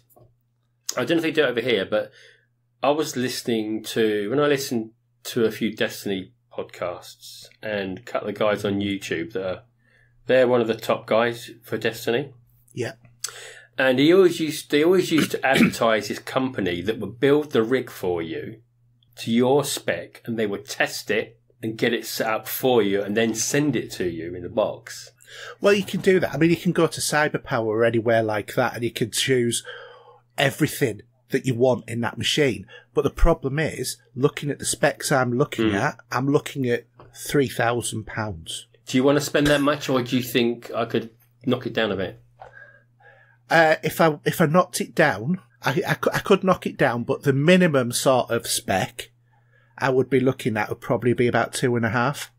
That's crazy, though, for 500 notes. The difference from $3,000 to 2.5. But it's sort of like, RAM is expensive, and that's knocking that, halving the RAM from 64 gig to 32. Well, that goes up and down. That goes up and down like the sale of gold, doesn't it? Really. I know, but also, when you're looking at an NVMe hard drive, that's a difference also between a 500 gig and a 2 terabyte. All of this, that, and the other. But even so, the $2,500 is more than I want to go. So while I've been pricing it up, I've cottoned on to something else that is on Amazon. And that is motherboards that, that have been pre-configured with the RAM, the processor, and the radiator and, cooler. And you can also get them to upgrade things like putting in the NVMe chip, stuff like that. Now, in terms of putting in the NVMe, I'm not bothered about that. That's dead easy. But it was just all of that initial sort of like linking in, making sure I've got the right stuff working with the right way. Do you know what I mean? Because there's compatibility issues and stuff like that. When I think if memory serves, and I might be wrong, but you'd always look at the PSU first, because that's got to take what you're going to build. Yeah, well, I've been pricing it up, and this thing I was looking at, I would be able to get like 32 gig, i9, 5 gigahertz, a pretty good motherboard, RGB, Corsair radiator, cooler for the processor, and it's sort of like £800. And then all I need is a box. Well, they're if I get the NVMe, but you can buy them for 35 quid. I'm not being rude when I say it. Do you know what I mean? I know. Yeah, I know. But you know me. I'm not going to go get a 35 quid box. No. What I mean is, what I'm saying. If you want something that's going to show off and it's going to glow nicely and look like it comes out of the Millennium Falcon, for example, or whatever. Yeah, I'm looking at a double width one, so it's got plenty of cooling. Like the Corsair 6. So they're 150. Well, to be honest, if that's going to clock you up at 9.5 to nearly £1,000, that's not bad going, though, is it? Yeah, but then another 100 for the 850 watt Corsair PSU. Oh, I thought that was involved originally when you said that. I didn't realise. Oh, okay. No. So the PSU as well, but and then obviously get the Titan. But effectively speaking, could save £1,000. See, if I was to go for a PC, that's a big if, right? You see, I would feel that I wouldn't want to spend more than £1,000 if I could. You can get a hell of a powerful system for £1,000. There's no doubt about it, but it might not be able to do everything on ultra settings, and I want it to do it on ultra settings. Yeah, that's fine, but I wouldn't need to stream. Okay, no. So that would. But then again, you might choose to stream if you could. I suppose so. Yeah. It's like sometimes you do stream from the Xbox, not very often, but you do. Then, You might choose to do. If I'm in the right mood and I'm not on call or whatever, Yeah, but my understanding is that the thing that you need at the moment with in terms of streaming, if you're using the same PC, is more cores. So if you need more cores, then you're looking at an i7 or an i9 or a Ryzen 9. So the Ryzen 9 was 12 cores, and that's what attracted me to it. Yeah. So I don't know. It's all theoretical at the moment, because I've got a lot of other things that are much more important at spending money on at the moment. I've got to, do up my mum and dad's house. Yeah, I mean, and stuff like that. You don't need it right away. No, it's a want more than anything else, obviously. But yeah, it's my aspiration. But I thought, this way I can save me pennies towards it, but maybe buying a pre-configured board and then just finding a case and slotting it in, because I'm quite happy doing that. It's just the getting it all put together and tested, which they do before they ship it to you. And looking at the price, I can't really build it for that much less, and it gives me that bit of extra security. So that's what I was sort of thinking, as a sort of like compromise position, and it'll still save me money. Anyway, should we move on? Because let's move on. So let's go. We're way over time here, believe it or not. We are, but we've had a good chin wag. Hopefully you guys have thought it was interesting. But yeah. All right then. All right, we'll move on to gaming this week. No longer a dream, but a reality.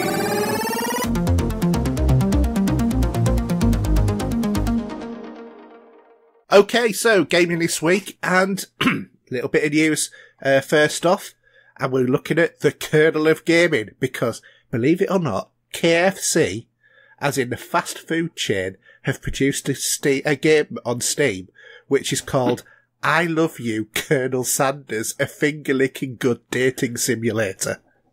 That sounds so wrong. Yes, I know, in so many ways. But the game follows you as a promising culinary student as you try and date your classmate, Colonel Sanders. And during the game, you'll be faced with life-changing decisions that will affect your chances of friendship and love. Finger licking good, yeah. Finger licking good, yeah. Is it those double fingers I'm going, yay? I don't know. But evidently it's featuring heavy on the anime design with 9 characters, a dateable Colonel Sanders, secret recipes, cooking battles, 11 herbs and Do you really spices. Want to date a bloke with a white suit and a hat and a walking stick and a beard? Well, if it's finger licking good, you never know. But the date of release is the 24th of September. It might come free with some chili wings or something. I do believe that the game is actually free. Is it really? I think so, yeah. So you're going to try it, aren't you? Well, I've, yeah. For the sake of the show, of course. Of course, yeah. Of course. It's all in just, a little bit of review. To be honest, I just think it sounds hilarious. I'm more interested to see what it sounds like. Leisure Suit Larry. Leisure Suit Larry. It kind of like sounds like a food version of Leisure Suit Larry. Anyway. The other thing, because a game that I've been playing a lot of recently, is the September roadmap for Hitman 2 has been released. And I thought you were going about the roadmap for Destiny. Oh, silly me. No. I'm on about a good game. Yeah, okay. So the new sandbox location for expansion pass owners has been announced, and this time we're going to the Maldives, to Haven Island. There's 2 new special assignments, and that's just for the expansion pass owners. It is well worth getting that expansion pass, I will say. And also there's packing in more escalation contracts, and also there's 2 new unlocks, as well as some exclusive legacy targets as well, and more changes as well as general quality of life updates in the game as well. And I understand that Hitman 3 has been officially announced, but it might be going back to episodic. Oh, okay. Yeah. So, yeah, should be good. Like I said, I've been playing a lot of that recently, especially the sniper levels. Because isn't that the Hitman didn't that come free on Xbox Live or PlayStation a little while ago? Hitman 1. Okay. Hitman, that was free. And I think isn't it in Game Pass as well? Yeah. But I really like these games. I have to admit, there's so much that you can do in them, so many different ways of hitting your targets or whatever, and some of the stuff, some of the challenges are really challenging to do. Like I said, yes, because didn't you post something about a challenge with Hitman or something? I did. What I did was the other day, if you look on the Pop Culture Gamers YouTube channel, I posted a video of doing 100% kills on the Siberian sniper challenge level. Right. Okay. Since then, I've also looked and found all of the ducks on that level, the rats that are on that level. There's a great one where you shoot bottles of vodka and then a parachutist comes and talks to you. So it's quite good. But yeah, I've been quite enjoying getting back into that. So, do you want to do the new releases, Steve? Okay, so 24th of the 9th, we have Dead by Daylight on the Switch from Deep Silver. We've got Contra Rogue Corps, PS4 and Switch from Konami. Also the 24th, we've got The Surge 2, all platforms from Home Focus Home Entertainment. I'm actually quite looking forward to that. I quite enjoyed The Surge. It's like a sci-fi version of Dark Souls. Isn't it sort of linked to a movie or any chance or not? Am I thinking wrong No, here? I think you're thinking wrong there. The Purge, I'm thinking. Sorry. Yeah. Different letter altogether. Anyway, so the 26th, we've got Darksiders 2, the definitive edition. That's a bit of a mouthful. That's what she said. On the Switch, yeah. 27th here, we've got quite a few. So we've got Code Vein on all platforms from Bandai Namco. We've got Dragon Quest Echoes of the Elusive Age definitive edition on the Switch, Nintendo. FIFA 20 is really its little head again this time of year on all platforms. And I think, if I remember rightly, you now can play that on EA Access at the moment with your 10 hours, if you're that way inclined. Friday the 13th, the game Ultimate Slash Edition. That should be out on Friday the 13th. Why the 27th, I do not know. Again, that's a Switch edition. Also, we have here Killer Queen. Oh, I'm about to burst into song then, but Killer Queen Black, Xbox One and Switch from Liquid Bits. We got RPG Maker MV on the PS4 and the Switch from NSI America. Tesla Grade on the Switch from Sodexo on the 27th, of course. And the last one, Tropico 6. PS4, Xbox One from Calypso Media. Yeah, that's been out on the PC for quite some time, I think. So, a couple of good... I don't know, it's funny. Is it Dark... Do you know what? I was looking at what was available to purchase on the Games for Gold, for example. Yeah. And was it this month on PlayStation? Was it one of the Darksiders 3 or something? Might have been Darksiders 3, I can't remember. But the deals with gold, that changes every week, every Tuesday. Yeah, because it's the half the month, isn't it? On the 16th it changes every week, every Tuesday. Oh, the deals, sorry. Oh, yeah, sorry, yeah. Yeah. But I don't want to go off topic a bit, but was it Darksiders? Was that the game where you had tentacles coming out your arms? No. And it was based, or am I thinking something else? And that was based in sort of Nazi Germany. Do you remember? No, not that I remember. I'm sure someone else is going to stab me in for this, but I thought... Nazi Germany, that's Wolfenstein. No, but Darksiders, it was Darksiders or something like that, where you were this character where you had all these tentacles come out of your side of your body. The only game I can think of that's like that off the top of my head is Prototype. No, it was definitely not that. And also, one of the achievements, because you could actually watch on a TV in your room an old vintage movie, and it would be playing on there. If you sat and watch, you could watch it from start to finish. Does that ring a bell? I digress, as I usually It was To Kill a Mockingbird. Actually, the film was To Kill a Mockingbird, if I'm right in saying that. But because that was a blinding game, I love that. I know the game that you mean now, and I can't think. It wasn't Darksiders. Oh, maybe I'm wrong. Maybe it was something similar, but on the Xbox 360 it was. It was Dark. It was The Darkness. That's it. That's close. Yeah. And they should do a sequel for that game, because I loved that game. That was brilliant. Yeah, it was. Oh, by the way, Hitman, the complete first season, is this month's, this now's Game with Gold. That's right. I did click just to accept it anyway, regardless of whether I play it or not, obviously. Yeah. Anyway. But, shall I just say about Epic Games? So, Epic Games, massive, fantastic deal at the moment. Do you know why I think they've done this? Because it's 80 years of Batman. It's Batman Day, or yesterday or today, isn't it? But Epic, store, are giving away 6 Batman games. So it's not Origins, but it's all of the other Batman games from the Arkham sort of series, and all of the Lego Batman games as well. All 3 on the PC. And then coming 26th of September, there's 2 games, Metro 2033 Redux, and everything. Yeah, those you could have picked up for about £5 on Xbox back in the time, or even free. I think they're on Game Pass. Yeah, now, but let's face it. It's not a gift horse in the mouth. It's free if you're games. If you're going to build that library up that you never play, then fine, go right ahead. I am. Definitely, it's always worth keeping them. The Batman ones. I own them all. I even own the. So I actually bought. I think I rebought the special edition they did of the Batman Arkham games. I did as well. HD'd them. Yeah. And also you had the Lego one as well. Yeah. Stuff. But yeah, no. I mean, if you've actually never played them, then it's a great deal. It's a great deal, obviously straight away. Even if you just put it to your collection and sit there with the other 1,000 games you've got. But if you've never played them before, that's a bargain to play that for nothing really. Yeah, exactly.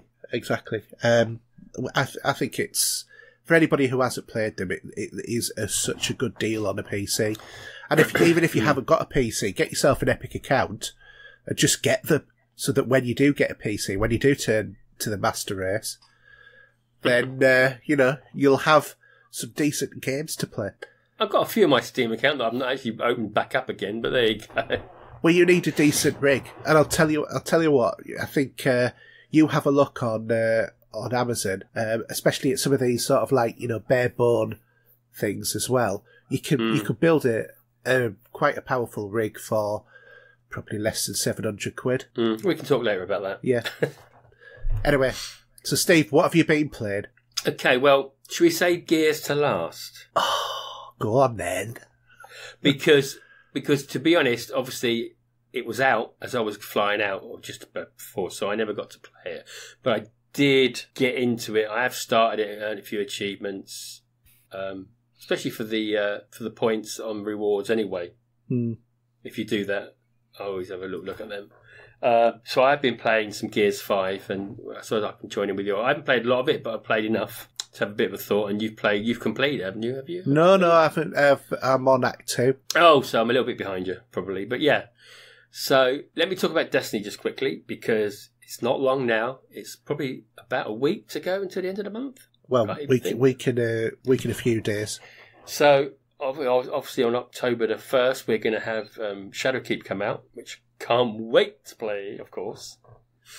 So just a couple of things about Destiny this week. It was revealed from Bungie, so there is lots of information to gather from them, and I don't want to bore you stupid, but even for your ears at least, about mods. So as you know, there's going to be a new modding system, especially with some of the artifacts that you're going to use in the game. And I don't know if you like me, I had a stack of mods. I'll have 6 of one type, and I went through them all. Now, what you need to do between now and the 1st, at least, is to go through your mods, keep one of each that you've got, and delete the rest.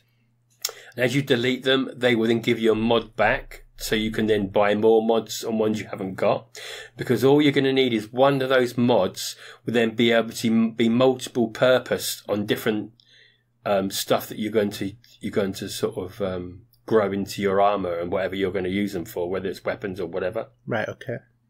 So just go into your modding, go to your mods that you've actually got. I mean, I've cleaned them all out. Some weapons I didn't want, I've actually deleted them and then got the mods back as well. And obviously you can go over and purchase mods as well on the tower in different various ways as well. And then just keep the ones you haven't got, which is just stack them, wait for the new ones to come out.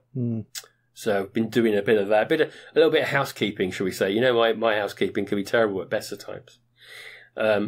Also, I've been going on to the Reckoning now, and where I'd originally stopped at tier 1 to 2, I'm now doing the tier 3 part of it, which is the highest tier for the good armor. And yeah, I've been really enjoying it. I've done about 15, 16. I've had 15 or 16 runs in tier 3. Got to the end because you get the Notorious armor for it, which is obviously when you start on tier 1 in the Reckoning, you get the illicit armor and so on and so forth. So the only armor you really need is going to be the high armor from tier 3. And they've changed the way that it works with what you're killing, so it's a little bit easier. Even though if I going in on my own, I can get a fire team of 4 together, and if you get the right team, you're knocking them out pretty easy. It's still a lot of fun because there's a lot to do. It's still very much like a raid-based idea where... did you ever do any of the Reckoning originally? Have you had a little dip in that at all? Is it... I'm just trying to think which one. Is that the... So within Gambit, so if you go to Gambit on the map... that's the 99 levels, isn't it? No. No, you're getting confused with something that's coming later probably, but the Reckoning is you got Gambit Prime, for example, in there if you go into the menus there, and you got... the Reckoning, where we did it. Did we start doing a bit of it? So you go into this planet and you got to clean out 100% of enemies. Yeah, and then you go. So what you do is with tier 3, you clean out the enemies. Then a bridge opens up, and you've got to go through 6 areas and hold your fort in that area. And then once you clear that, you go then through a portal into a different universe, and you got these big two characters you got to kill. And I've been getting a lot of sweet armor from that as well, and also some good rolls as well on that, which is pretty cool. So that's been fun to do. Also, I've been dipping my feet into the menagerie again, because at the moment, for sort of a limited time, when you go there on your chalice to pick what piece of item you're after, whether it's an all-stringer hand cannon, which is one of the best things to go for. And when I put that in there now, because I've maxed out my chalice and I've got it also to the best you can put it into it in the mode and that, they're dropping because obviously what you used to be able to do, which they stop now, is when you get to the last chest and you get to that chest where you get your goodies, and then what you used to do is once you've done that, you'd run out into another area, so you move, then you go back in and fill up your chalice again and pick it up again. So they stopped that, obviously. But what they are doing is they're giving you about 6 items of the whatever you're going for. So when I went for a stringer hand cannon, I would get about 5 different rolls in one hit, and then you can choose which ones you want and then just discard the rest. Okay. And that was really cool to do. So you're building up on some of the weapons you want, but also you're also then dismantling for more shards to put in the bank for when Shadowkeep comes out as well. Right. So it's been really fun doing that. It's got a purpose. So yeah, I've been enjoying doing that. The other thing I've been playing is Crash Team Racing. Do you remember that? Oh yes, I remember that one. I adored the game back on the PlayStation. I think it might have been 1990. I'm not 100% sure. And I played that to death. I did all the tracks, opened up all the little shortcuts. And to me, I know everyone's more fan of Mario Kart, but I preferred Crash Team Racing personally, because I wasn't really into Nintendo anyway. So Activision have brought out this new version, which is called Nitro Fueled, which has not gone well for Activision. I don't know if you knew about this. And they've had a lot of stick. Yeah, that's because they added, after launch, microtransactions. Yes. So online play, they've got issues with matchmaking, which they've supposedly been improving on. As you say, the online content has been a bit naughty from Activision there, and I can see why Destiny's gone away from them eventually, and I can totally agree with them the way they've got out. The store has been a bit naughty as well with what you've been buying there, but to be honest, it was running pretty cheap on Xbox. So I picked it up because I wanted to go down memory lane with this game. So just quickly, briefly, all I'm doing is playing the adventure mode. Yeah. So if you remember rightly, you would start off with 3 areas to 3 tracks on the island to do, and from then on, little bosses to do to open up more tracks and more areas and so on and so forth. Mm-hmm. So what you can do, you can play the classic mode that you played on the PlayStation back in the day, or they've got their version, which is like a bit of a upgrade, where you get different vehicles and also tyres, characters that would give you a bit more percentage in helping you to play the game. Mm-hmm. So yeah, it's been a bit of a blast. Whether or not I'd ever go on it online, I don't know. Probably not. But it's just, I think it's more for the going down the trip of memory lane for me for this game. Yeah, yeah. and just playing it offline in that that mode has been fun. It looks gorgeous as well. I mean, the characters are brilliantly done. With the new adventure mode for what they've got there, you've got different skins as well and bits and pieces that you can have for your cars and the different characters. Even Spyro's in there somewhere, if I remember rightly, but it's a good bit of fun.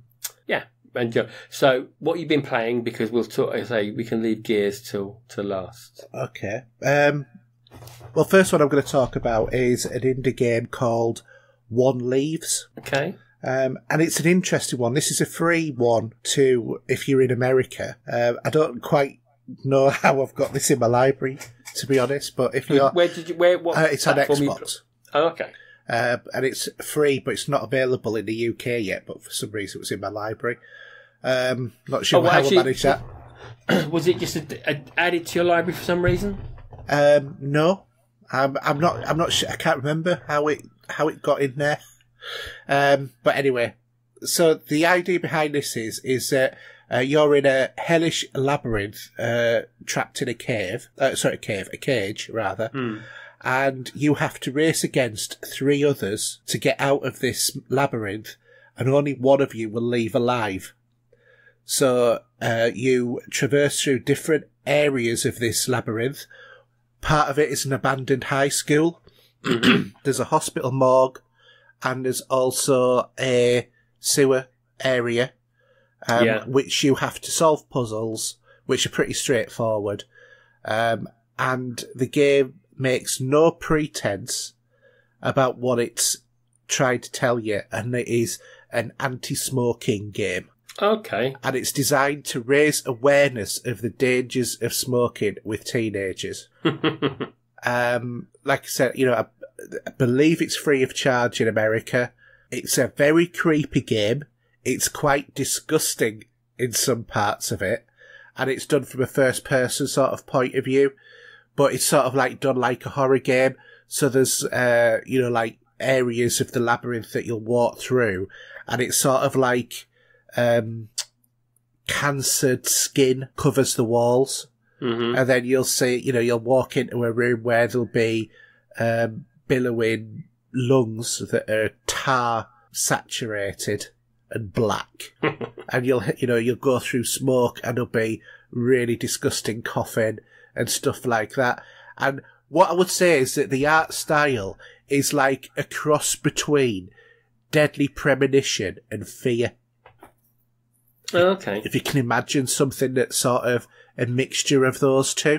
But it's quite an interesting little game, so if you can get it for free, and I know that we have quite a few people who listen to us in America, particularly evidently in California and Oregon, so hello everybody from there, but also everyone else from the States who listens. So you can pick that up free on your Xbox.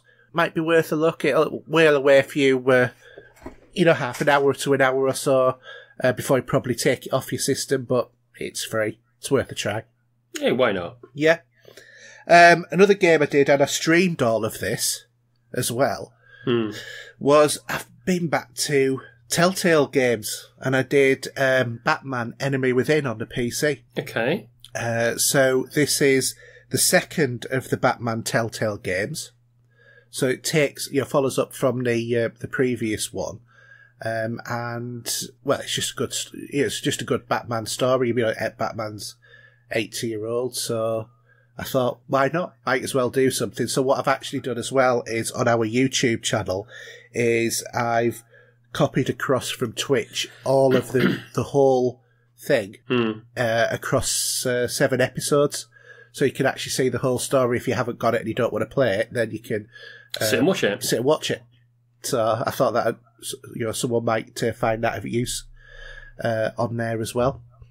Other than that, I've also been on the Switch and a couple of little gems which I've spoke about numerous times in the past, but I've never played them on the Switch before. So the first one is Skyforce Reloaded. Is that the one with the plane over top view when you're taking out all the enemies? Yeah, like the 1943 kind of style game. That's it, yeah. So it was a big favourite of mine as an indie game on the Xbox and PlayStation, and this is just a straight port of that to the Switch. Oh, well, if you've not played it at all, it's well worth picking up. Yeah, I mean, you should like this game because it involves copious amounts of grinding. Well, I know. Well, I've got it. I played it. I know, but you should be playing it all the time because it's loads and loads of grinding, and that's what you like. But I don't mean that nastily. But no. But it's a great it's a great little shooter because there's about 15 levels, and on those 15 levels there is 4 difficulty levels as well. But you only get to unlock the 4th difficulty level when you've completed the whole of the game on the hardest level, and then it goes on to the extreme levels after that. But it's one of those games where if you start off with a very underpowered plane, that'll take, several shots to kill an enemy.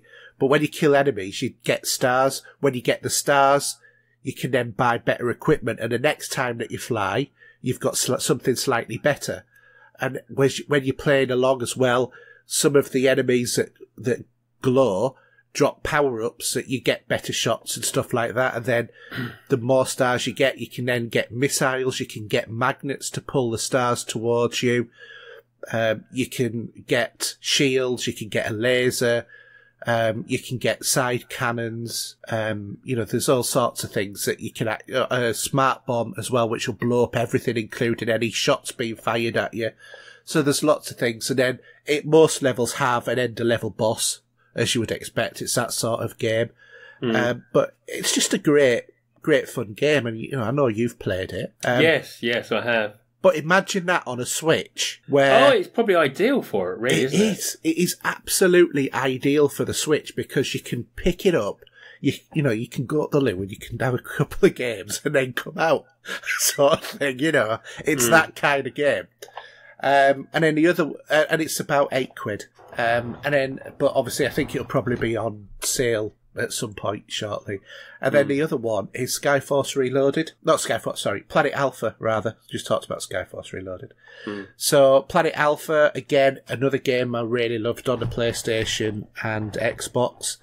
And it's a fantastic looking sort of 1960s retro future sort of style game, but with cell shading and stuff like that.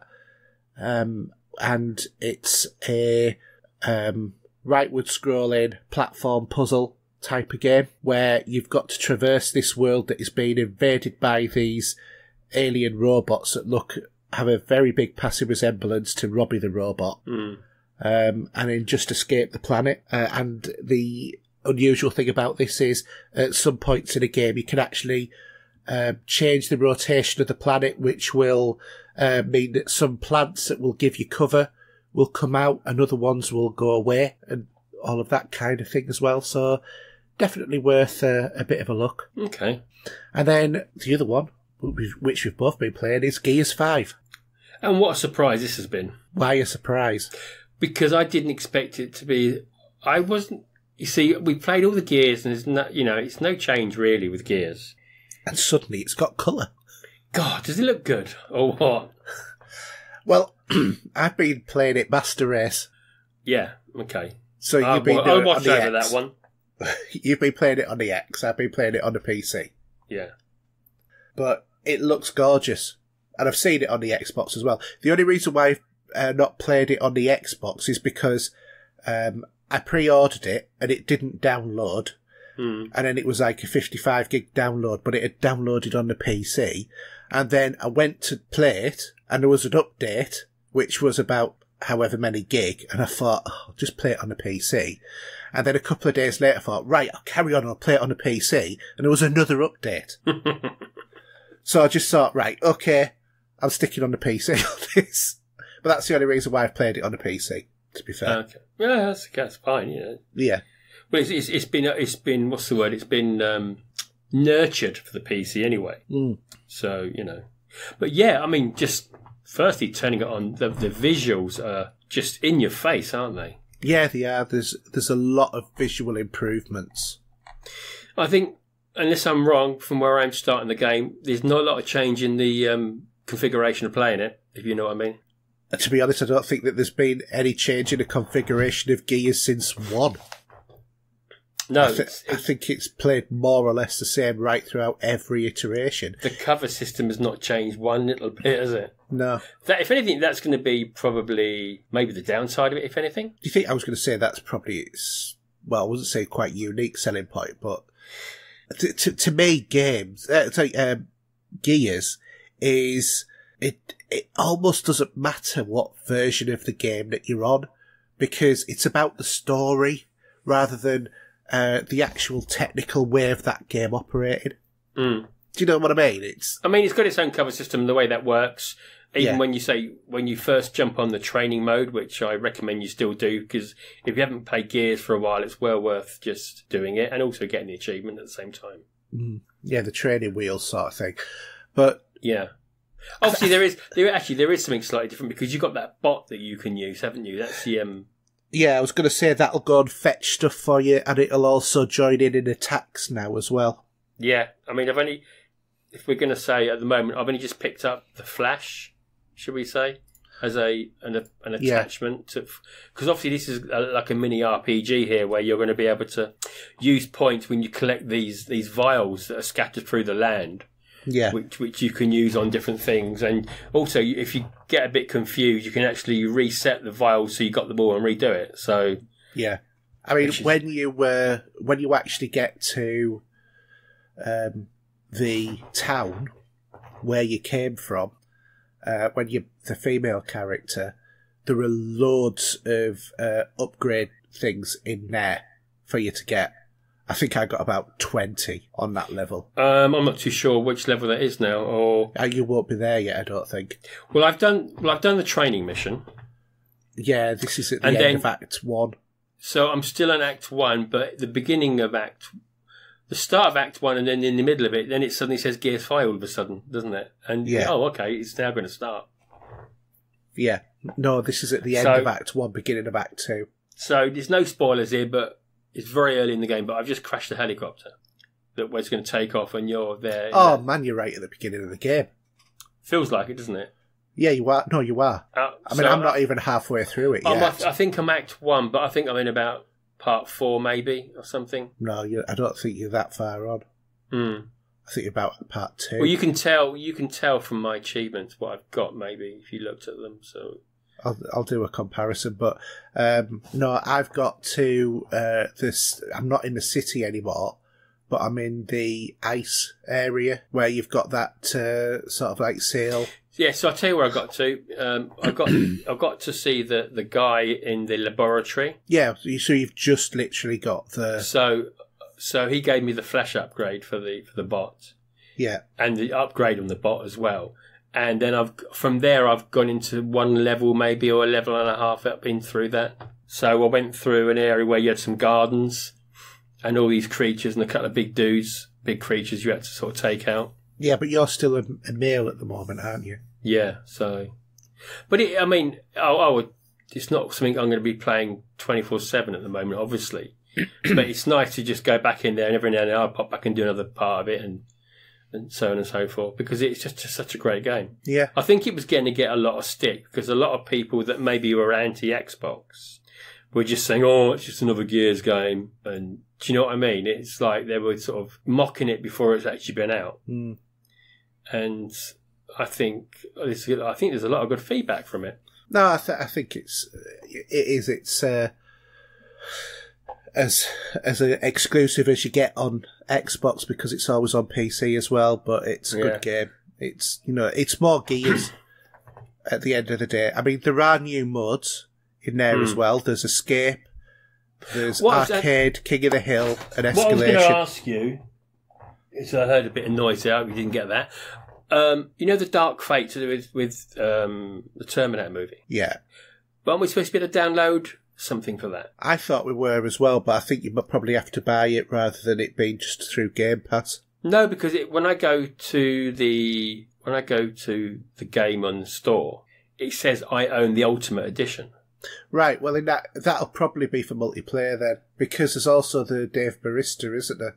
Yeah, because you can play early, apparently, the bit with Sarah Connor. Yeah. But I want to know. I want to have a little go at that, but I can't find it anywhere. So if anyone knows where it is, let me know, because I'd like to have a little. Well, would it be if you manage the game and then you look at the other bits that are in there? Yeah, well, I did have a little look and I couldn't find it. I mean, yeah, I could do. I could actually just check out that, because if it. You might have to download it as an extra. But when I went into the game on the store, I couldn't see any extras there, if you know what I mean. Yeah. The only thing they got there is obviously you've got the coins, which is a part of most games these days, for aesthetics on a gun or whatever, or a costume, which is, whatever, by the by, really. Mm. But yeah, okay. Yeah, but I haven't checked out any of the other boards yet. No, because there's a horde mode, isn't there, and stuff like that, and... Yeah, but there's arcade and... Yeah, but I don't need to worry about that. I just want to... I'll just play the story out every now and then. I'll pop on it and have a go a bit more through it. Well, for me, Gears is about the story. It's not about the other stuff. No. But everybody gets what they want out of it. It's like... Well, there's esports in there as well, apparently, isn't it? Coming into it as well at some point. So, it's like most games like that have got their multiplayer that you can, dive into. Mm. So, yeah, all good. Yeah. Okay. Also, I forgot to put on the list as well, but I've also played Control. Been carried on with that. Did we mention it? We mentioned it's bad, isn't it? Everyone's been saying, I've been hearing... No, it's not so bad. It's all right. It's just not really grasping. Great. Yeah. I mean, I'm sure it'll get to Game Pass at some point, and I'll have a little look at it. It's a game that reeks of Game Pass, or either that or else Plus and Games with Gold. Yeah, I did have a look at, just before I went away, I did have a little look at the Blair Witch. Yeah. That's pretty good. I've only just started the game and I'm in the forest now, and you can easily get lost in that forest. Well, that's going to be one of my next ones I'm going to do, but I want to complete a few. Yeah, it's creepy as hell. Yeah. It really does get that. It does give you that feel. After all, I've already completed 42 games this year. Yeah, you go ahead. You carry on. I'll carry on completing Destiny. Which you'll never complete. No, because it'd be ongoing, wouldn't it? Yeah. Anyway, shall we move on to movies, TV and streaming? Yeah, swiftly, yeah. In quest of a better life.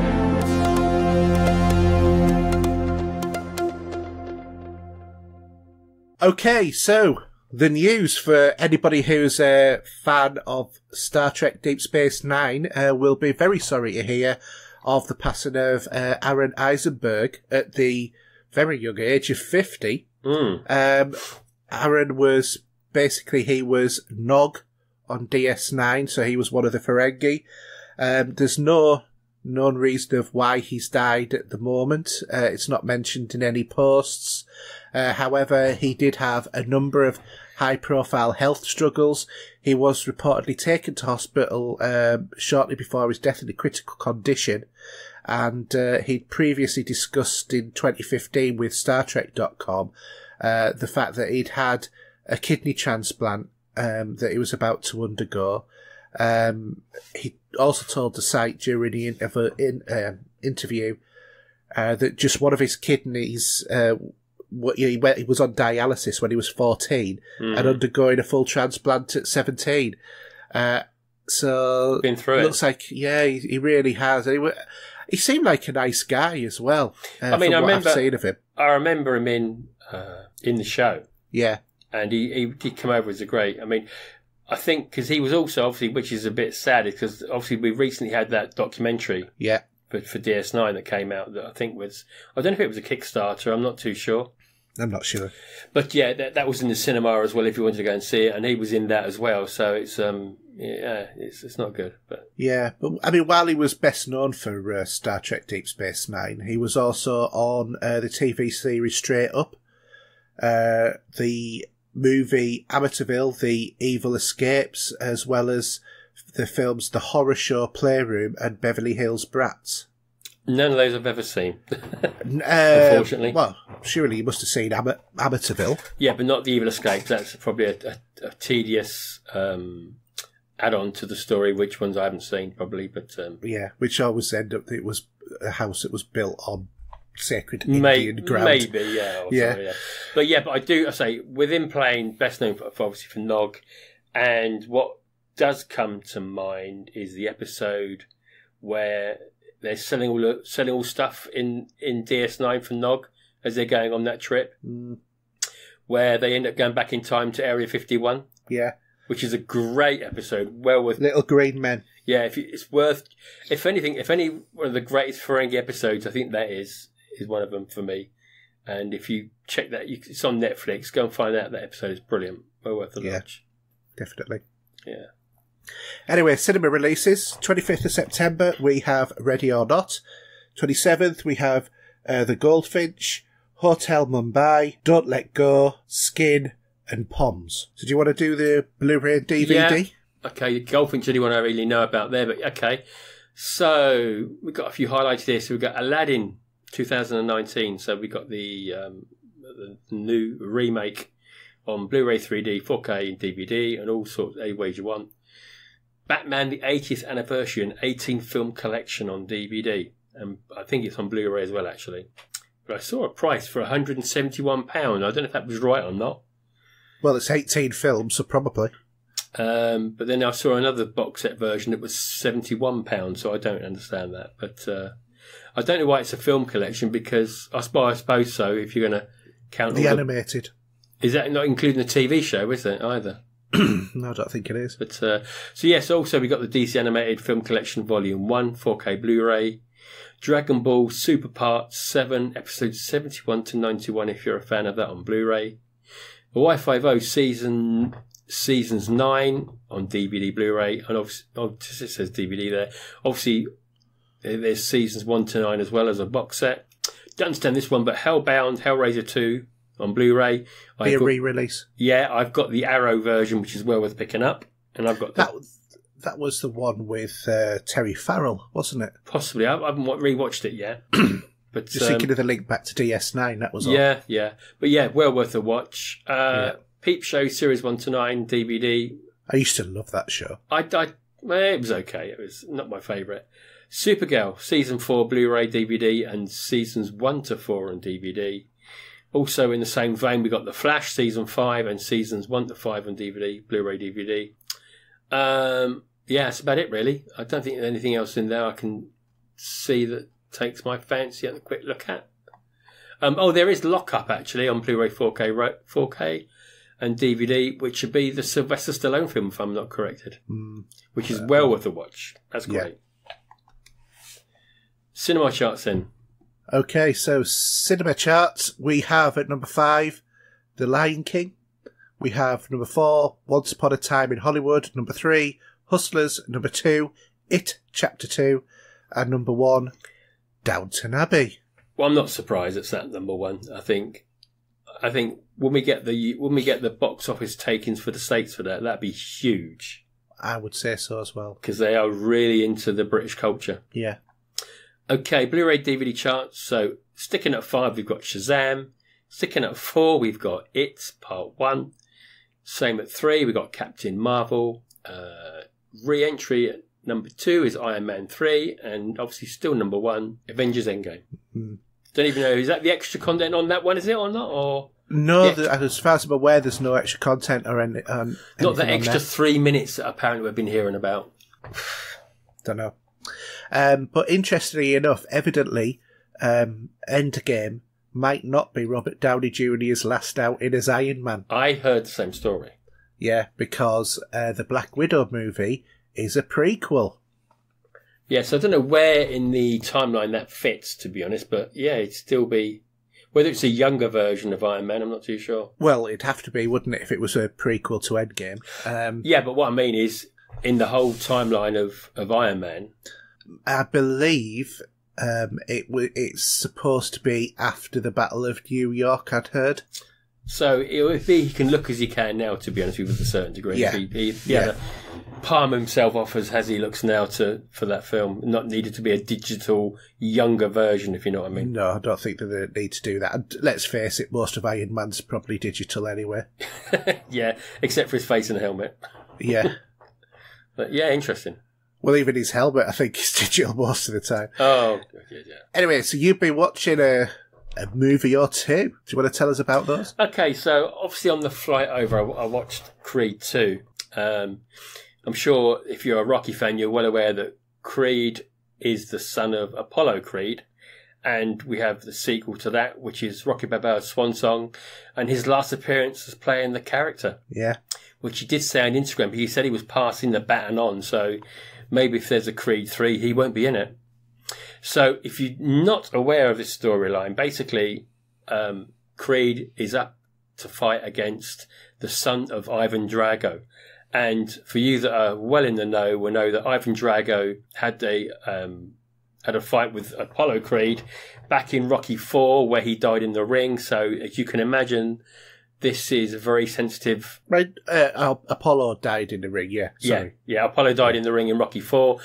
To the hands of Ivan Drago. So Creed is going to be fighting his son. So yeah, it was a good film. I liked, even though I was only watching it on a small screen, I'd like to probably have the pair of these movies on disc. But it did make a grown man cry at the end for me. For what Rocky is and that, it was it was good. I really enjoyed it. I don't know if have you watched at all the Creed series? No, I've not been interested in watching the Creed. I've watched all of the Rocky movies. Yeah, because even you've got Apollo Creed's wife's in it as well. So you got this, and obviously you have Rocky Balboa in it as well, and you still see him running his restaurant, and so it still interlinks there with the series. And what you call it, who played Ivan Draco as well, he was also in it as well, wasn't he? He was, yeah, but the scene that got cut, which I really wanted, was them having a scrap. Yeah. But I'm not sure whether it's on the outtakes of that or not, or on YouTube. I think it might be on YouTube, actually. It might be worth checking that one out. Yeah. Anyway, so coming away from Sylvester Stallone for a moment, this week on Sky was Bohemian Rhapsody. And as much as you've gloated over this movie yourself when it came out on Blu-ray. I loved the movie, yeah. Oh, I thoroughly enjoyed it. I'm a big fan of Queen and been following their music way back into the 70s. And it was, as much as I know about the story, and there are little nitpicks regarding how the story unfolds and comes to a close. I'd love to seen it go a bit further into that timeline. But yeah, it was a great film to watch, a great lot of music to listen to, and not much more I can say about that really. It was just fun to watch, and Yeah, I have to admit when he announced the choice of who was going to be Freddy, I did think, I can't see it, but he just owned that character. But it's funny because he wasn't first choice, was he?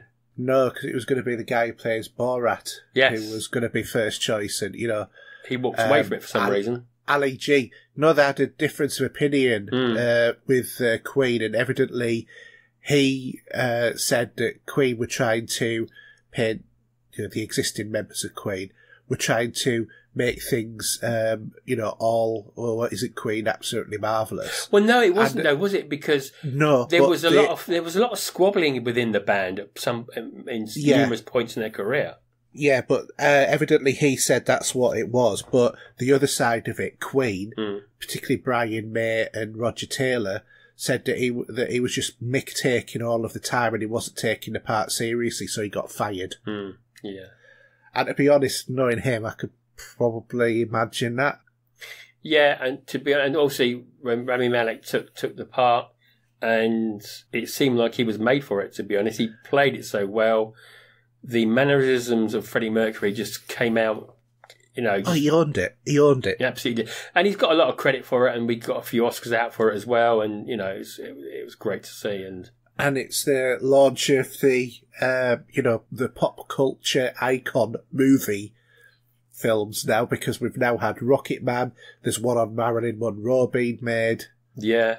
It's going to be, we're going to see that sort of stuff. So on a side note, and I've mentioned these before because I have watched some other ones, there was one to do with the Pistols, being the Sex Pistols that is. But if you're on Sky and you've got Sky Arts, go over to there and look and search for the urban myths.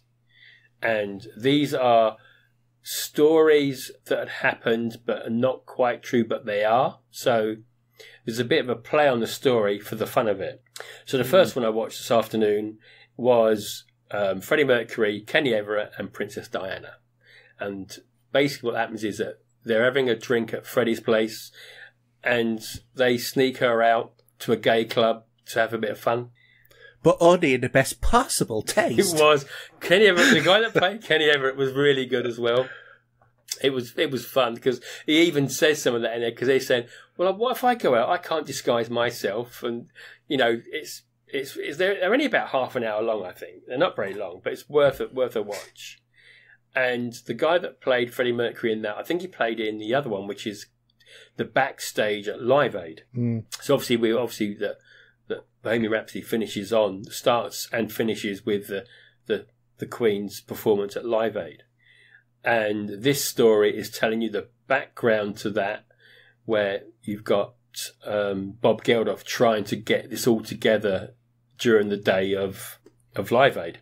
And you see some I won't call them cameos, but you see people like Sade in this, Elton John. You've got Status Quo getting drunk in the hospitality area and having a laugh before they're going on stage and stuff like this. And yeah, it's fun to watch from this point of view. I mean, I was there for 85 at Live Aid and remember it really well. And just seeing this little take on it was quite amusing. Really, really good fun. So yeah, definitely check them out if you. And as I say, there are some great other stories. It's now 3 seasons of Urban Myths, and I've just downloaded the rest of season 3 to watch. And just every now and then you want something on for half an hour or so, and they're worth a watch. Absolutely. Yeah. Thinking of something on for half an hour or so. 24th, Dear Diary Date. The next episode of The Good Place. Yeah, I need to go back and finish that series off, actually. I've not got to the end. Yeah, you do. But yeah, there's one more season of that coming up, isn't there? So that'd be interesting to see how that plays out. Okay, so my last movie is, I've actually been to the flicks for a change. Actually went down to the cinema. Woohoo. And Thursday, I went to see Rambo Last Blood. And, oh boy.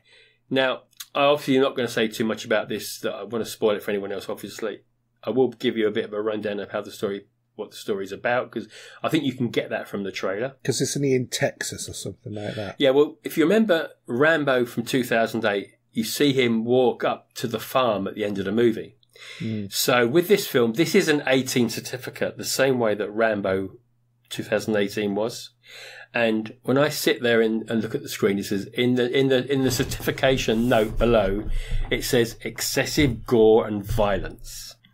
And how true was that certification? Now, obviously, Rambo's chilling out in this farm now, trying to put the demons to rest with horses and trying to sort of put back the rest of what we know of him and just basically see the rest of his years out. He's living there with his niece and he's teaching her. And meanwhile, he is still being himself and being trying to be a parent for her anyway, because the dad wasn't all up to that. And the story goes that she's found out where her dad is, wants to go and have a word with him. Rambo is saying that no, you shouldn't, and I think you should stay away. She obviously, being an inquisitive young girl, decides to go and hunt for him and have a word, and then she goes missing. That's all I'm going to say. Right. And what we see in the last 20 minutes of this film is incredible for what you see. The violence and what you get from this is just mind-blowing. And there's been a few bad reviews, but I would say don't listen to them. If you're a fan of Rambo and Sylvester Stallone, you would love this film to bits. That's what I'm going to say. It's very in the same vein as the last movie for what you get to see, but it's only 89 minutes long. So what are most movies these days? Are 2 hours, 20 minutes maybe? But that 89 minutes is well put together. It doesn't drag at all in the story. It goes where it needs to go in the story. And with the outcome at the end, you are there because of the way the story pans out, you're with him with what he's up to and what he's doing, and you totally agree with him with how he plays this out. And it's just freaking awesome film. It's got to be seen if you get a chance to go and see it in the cinema, even yourself, because you love the Rambo movies, don't you? So, I love the Rambo movies, yeah. So if you get a chance to go, if you're going to have to wait for a disc version, it's probably not going to be till Christmas, I would have thought, maybe for the Blu-ray. At the earliest, sort of probably about February. Yeah, I mean, because we are now running into winter, aren't we? So it could be Easter time by the time that comes out. Yeah. But honestly, if you have got the time to go and see it, I thoroughly recommend it. I have to admit, the two that for me that are a priority at the moment is Ad Astra and Joker, because that is supposed to be flipping awesome. Yeah, I don't know how this is going to pan out with what we know and done in the past. I think a reimagining of the Joker is quite a positive thing. Yeah, because he's a bit of a two-dimensional bad guy. Yeah, we've got another. Apparently, we're going to get another Suicide Squad too, as well, aren't we? But yeah, no, it's really interesting. I mean, I can't think what. Yeah. The only trailer that really sprang to mind, which I think I will go to the cinema for, which I did see again. I think this trailer I've not seen, but I've seen all the others, was Terminator Dark Fate. Yes, that's another one I want to see. And that's going to be a definite night out at the flicks for that, without a doubt. Oh, definitely. And that's not too far away. No. So, yeah, definitely go and see Rambo Last Blood, or if you're going to be patient to wait, but it's a fantastic film. And Sylvester Stallone, hats off to him for his which I think this is going to be his last... is in this as well. He's done a swan song for Rocky Balboa in Creed 2, and here in Rambo, this is his last outing as Rambo. And on a side note, I've been reading some story and rumours that there could be a Tango and Cash 2. Oh, cool. Now, how good would that be with Kurt Russell? Yeah, definitely. But we'll see. I don't know how true that will be, but who knows. But so, you've seen a few bits and pieces. Yes. First off, I'll do the easy one first off. I finished watching Gotham. Yeah. And thoroughly enjoyed it as a series. I think it's really good. Looking forward to seeing Pennyworth. Yeah, I've looking at that first episode. I'm going to give that a go. Yeah. With Uncle Torrent. Yes. I'm just going to wait until it's on Netflix or wherever I don't know where I still was asking some certain person about that. There are some other things on Netflix I want to see, actually. I'll just briefly, butting in there.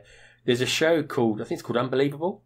And Toni Collette, if you know her, she's done quite a few good bits and pieces. I think she was very young when she did Muriel's Wedding back in the day in the 80s. Yeah. And she's done some other stuff recently. But there's just a quick outline. It's a story of a girl that gets raped and they don't believe her. Right. And it's only about 8 episodes. They're an hour long. Yeah, it's a limited series. I don't know what that means by limited series for Netflix. Does that mean it's on for a limited time? No, I think it's limited length, so it's not going to be a part 2. Cool. It's just limited to one season. I've actually had a quick look this afternoon at the first 15-20 minutes, and I think that could be worth a watch. Because Toni Collette's a great actress as well, and I do like her. I'll tell you another good one to watch as well, Criminal on Netflix. And basically that show is set around an interrogation room for police. Right. And it's just filming the interviews that go on with criminals. The first one's with David Tennant as, the suspect. But it's really good. It's very sort of like character-driven drama. All works on the dialogue and the interactions between the individuals. The only thing that you see other than the interrogation room is the room at the other side of the two-way mirror and the corridor outside. You don't see anywhere else. Yeah. In this show, and it's really good. I've watched the first sort of like 1.5 episodes of it so far. Really enjoyed it. It seems to be a different case every episode. Yeah. So yeah, definitely worth a watch on there. So so obviously in terms of Gotham, all of Gotham was about before Batman, but just in the same way as Smallville ended with Clark Kent becoming Superman. Yeah, that was like, why couldn't they carry it on for a season? Maybe, do you know what I mean? Yeah. Because oh, by the way, you do know that Tom Welling is reprising his role in the next season of Arrow. Well, he's going to be in the multiverse, isn't he? Yeah, but as Clark Kent. Yeah, I know. How's that work? And Brandon Roth is going to be Superman. Yeah. God, can't wait for all that. Can't wait for that. That's going to be good. Anyway, that's geeking out a bit. But in terms of Gotham, you do see Batman in the end, because what they do is the last episode is a 10-year skip forward. Oh, okay. That'd be nice just watching its own, wouldn't it? Yeah. So, Penguin and the Riddler, they're both, they look like what you think of as the Penguin and the Riddler. Yeah. And he's got the monocle and all of that sort of stuff, and he's put on weight and whatever. But Bruce has been out of Gotham for 10 years, so you don't actually see the adult Bruce Wayne. You see the adult Selina Kyle, but not Bruce Wayne. Well, I saw, when I was chilling out in the hotel before I was going out one evening, while I was over in the States, and I watched another trailer for the new, obviously, what's happening is Arrow has now got one more season left, which is going to go in a weird direction because I didn't realise that we've lost his wife in the series. She's now finished. Are you sure about that? Because there was the part of the last episode of the last season. It seemed like she was getting sucked back in. Yeah, well, I don't know how they're doing this, but I thought I read that said that she handed the towel and said she'd had enough. So I'm not sure. But what we're going to get from this last season is going to be some backstory stuff, I think, and how it's going to pan out. But obviously, this is the last season of Arrow. That's going to finish. Yeah. And then we got the new, to take its place, we've got the new, I say Batman series, but we got the Batgirl series, haven't we? Yeah. And I saw another trailer for that while I was in the States, and that looks brilliant. But taking it back to Gotham, because you keep pulling me away from it. Sorry, yeah, I do apologise. You go on. Is you do see Batman at the end, and I have to admit, I was slightly disappointed in the Batman costume. It just wasn't as good. Without describing it, okay, so it doesn't spoil it for you. What was you expecting the costume? Which one was you expecting it to be? I was expecting it to be maybe not as detailed as like the Dark Knight stuff, but I was expecting it to look better than it did. Because I'm thinking, because that's a very dark series, isn't it? It is. So I would have liked to have seen sort of Keaton's outfit, maybe. Yeah, you don't see anything that looks as good as that, I don't think. A bit cheap and nasty off the shelf. Yeah, I think the fact that they decided, right, we're only going to show the Bat costume for like 10 seconds, so we're not going to spend a big budget. We'll just have a look and see what's kicking around the bottom of the, the wardrobe. Yeah, yeah. And I just felt it was copped out. And I'd rather have seen more shots of Batman so that they got a better costume, so that paid more money for it. But hey-ho, it is as it is. But nevertheless, it doesn't take away from the fact that it was a tremendously good series. It was one I couldn't get into when it was first out, but I've got into subsequently, and I've just binged watched it. And I don't know why, but even though the episodes are like, the normal 45, 50 minutes, it seemed to have taken a lot longer to binge watch this, even though I was watching 2 or 3 episodes a night. To other series like Breaking Bad, which I seem to get done in a fortnight. Yeah. It's weird. But anyway, that's by the by. The other thing I've been watched, because I've got the Blu-ray anthology of the Superman movies. Before you go on to what you're going to talk about, okay. Now, which box set did you end up getting? The latest version. Which is what? Well, it has... So, I've got one here, like, for example, it's the Superman Motion Picture Anthology, with the Superman at the top, and then you got his emblem underneath it with the ice around it. No, this is just a Superman symbol, but it's got Superman Extended Edition, Superman 2, Superman 2 the Donner Cut, Superman 3 and the Special Edition, Superman 4. Can you send me a screenshot? Because I really like Superman 1 and 2 as much as together. They're just great. Yeah. But they start to... Superman 3 was with Richard Pryor, if I remember rightly. It was more of a comedy. And that's when Superman 4 was awful. And it started to then fall away after that. Yeah. But I'll tell you where I watched it. when you're talking about it? Because I saw it some time ago myself, but yeah, well, I've never seen the Donner cut because I've always wanted to. I've heard it being talked about, yeah.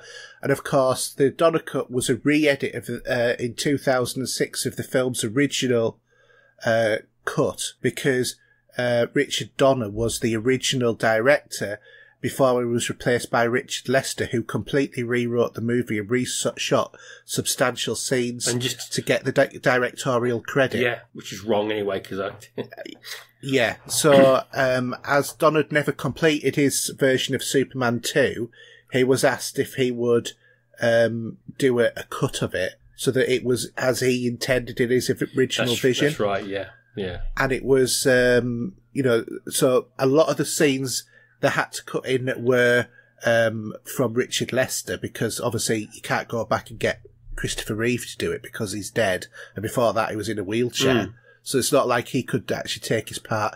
And Margaret, forgot what another name is, Kidder has died as well. So, and they'd be too old anyway.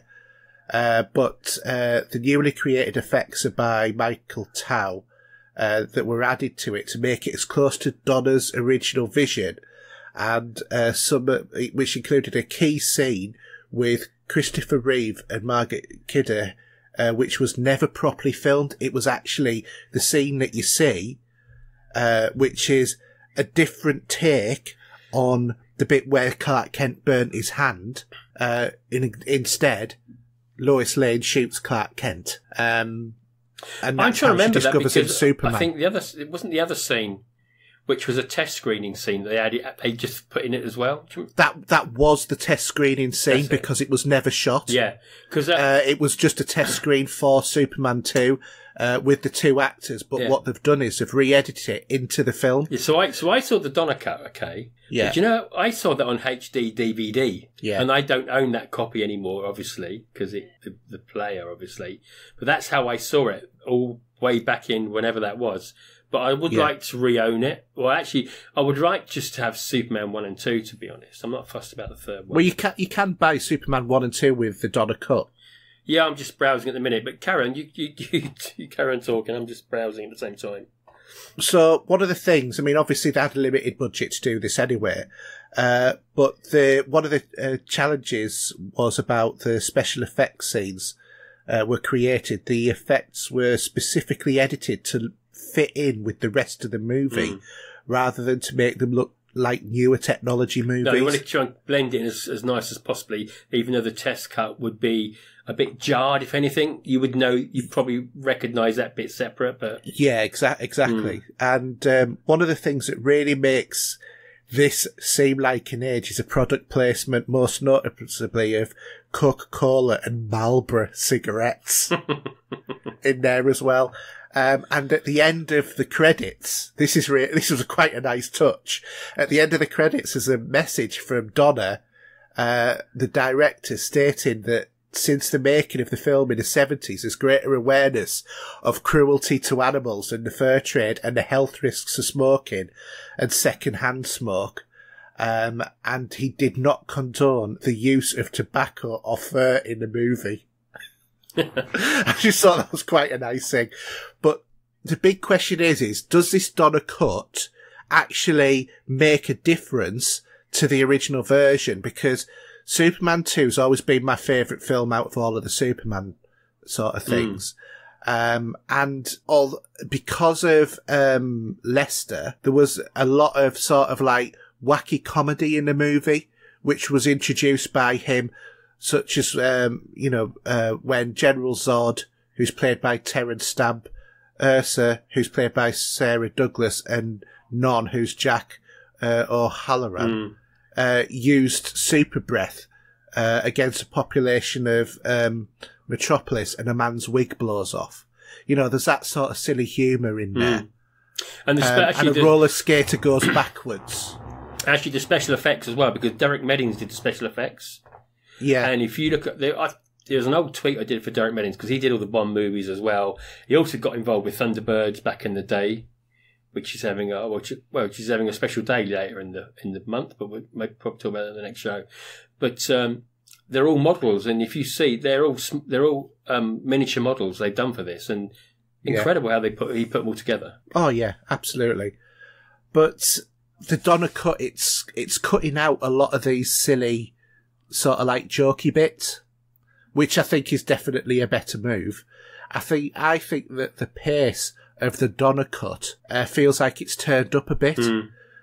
You've got the opening recap of the original Superman. That's right. But That's in the some of the ways that the medicine. Didn't they do that in the credits? I'm trying to remember how they did it now. Yeah, at the start of the film. So say that did again. Did they do the recap?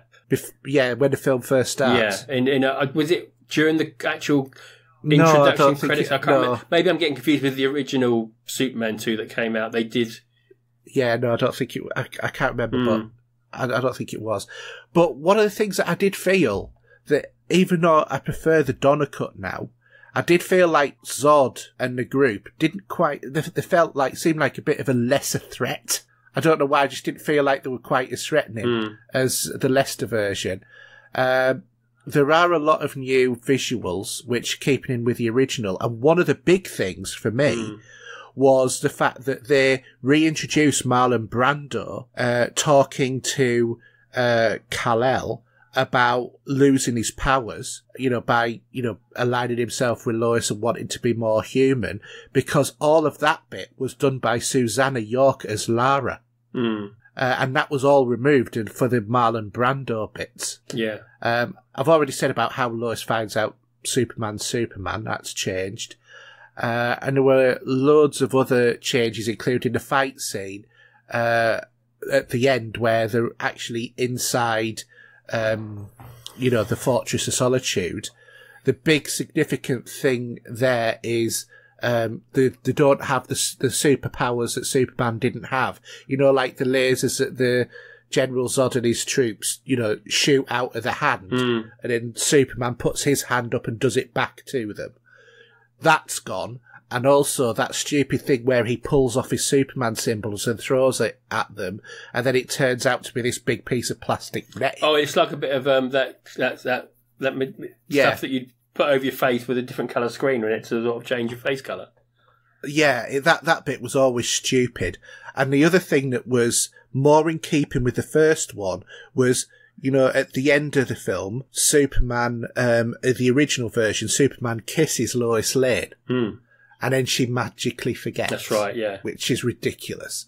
Whereas they've gone back to the ending of Superman, the movie, and Superman resets the Earth by spinning it backwards and, going backwards in time to account for Lois not knowing who Superman is. Instead of the kiss at the end in the in the office. Yeah, in the original version. Yeah. But what gets me is, if you remember, there's a fight scene where about Clark where he spins the okay. That is completely in contradiction to the new ending, because why they kept that fight scene in, I don't know. That was literally the last part of the film, wasn't it? It was, and to me, it contradicted the ending, because it just seemed like Clark came in to this guy who, from his point of view, because time had been reset, never met Clark and never beat him up. And then he just beats him up, chucks him down the bar, and then pays for it and then walks out, which makes him a bit of an arsehole. So to me, that bit, and it was the Lester humour, and it just didn't fit. I would have ditched that. But I think, to be honest, there's a lot of movies where there's a director's cut, and they always make like small changes. The big ones, obviously, that are different are like Blade Runner. And this is another one of those ones that makes significant changes. I think if you like Superman 2, if it's one of your favourites out of those movies, this is the version to see of it. I think it is a better version. So, if you buy the anthology, though, be warned, none of the movies in the box are actually labelled about which movie's which. See, I didn't know whether to go for the 4K version of Superman, but is it really worth it or not? No, I don't think it is. Because you can get, which I think would be better, is you can get the Superman double, which for Superman the movie, so you get the extended cut and the director's cut. I don't think it's worth it. Well, that's only $9.99. That's only $9.99 for that. So you can get Superman the movie plus the extended cut in 2 discs. So you get the 3-hour long TV version. So, yeah, but you're not getting the 2, are you? No, I'd get that separately because you can get that. You can get the Donner cut on Blu-ray separately for $7.99. So you're spending about £16. Superman 1 and 2. How much did the box set come? I'm just having a look to see how much it actually cost me because I got it from Amazon. Yeah, because that's what I'm just looking on there now. And the Donner cut I can actually get. Where is it? There you go. Oh, sorry, it's $9.99 on Blu-ray. It was $19.99, and I got all of the movies plus, the special editions and the normal versions in the one that I got. I'll send you the link. Yeah. Send me have a look. Curious. But I'm happy with the version because I know that it's not the greatest of movies, but I actually quite like Brandon Rother's Superman as well. He did all right. I mean, the movie's not the best movie in the world. No, but it's a story. It's not him. Yeah. Right, I've sent you that link anyway. But yeah, to me, this is a good version of the movie. I think. Is that one? Okay, I was looking at that one. Yeah. Yeah, but it's a good value. $19.99 for the box set. You get 6 movies on there. The more than that anyway because you've get in the 5 movies plus the special editions as well. So you're getting more. So it's a good value for money set. Just Quest for Peace sucks really bad, and Superman 3 isn't great either, to be honest. No, Superman 3 is a kids' movie. Anyway. Shall we move on to questions? Yeah, please do. Yeah. All right. So we'll move on to your questions. John, what's happening to us?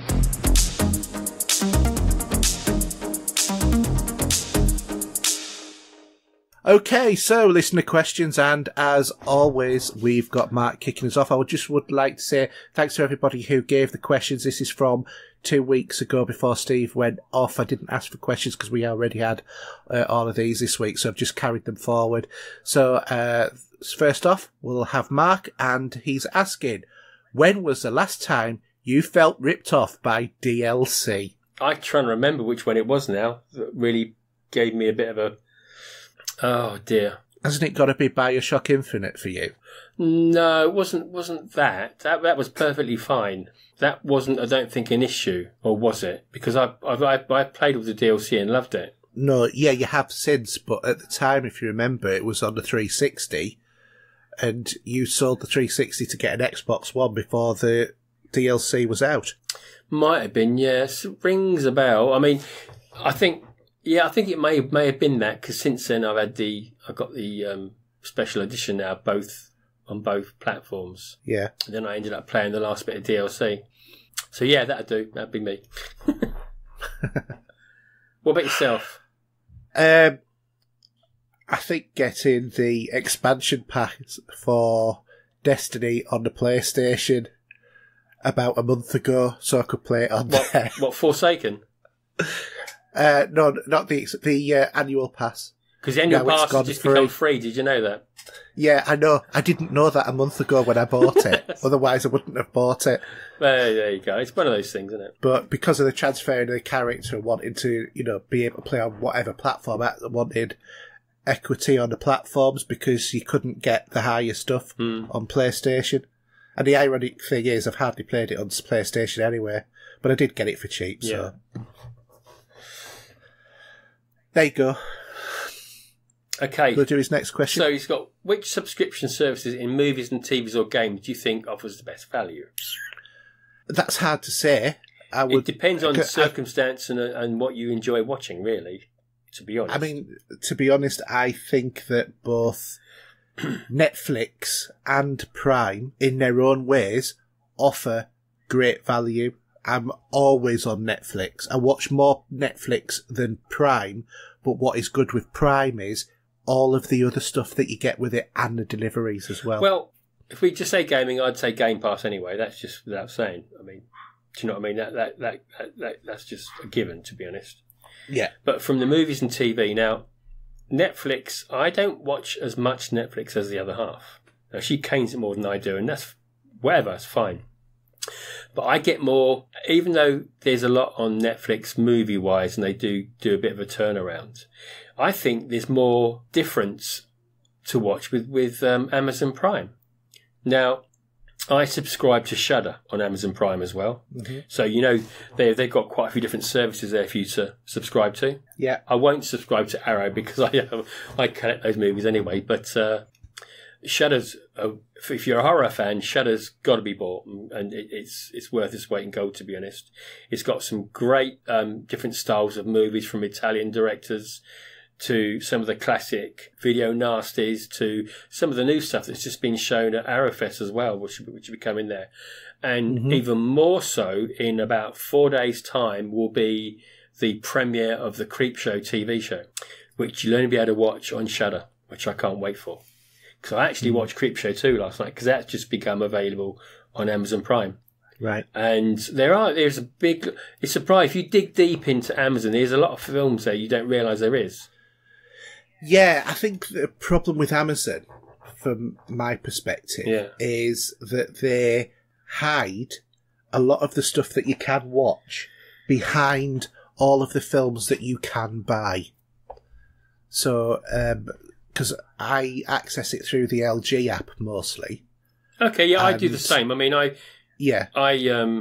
use the app on my Samsung, so occasionally download something. If I'm going to watch it, I might put a film and you can download it on there onto your phone. Yeah. And if I'm going to do something for the, a bit of lunchtime, a bit of something to watch. But yeah, there is obviously, you have to be careful with that because you've got to make sure you can see the Prime emblem in the top left-hand corner. Yeah, exactly. And that's what I don't like about what they do on Prime Video.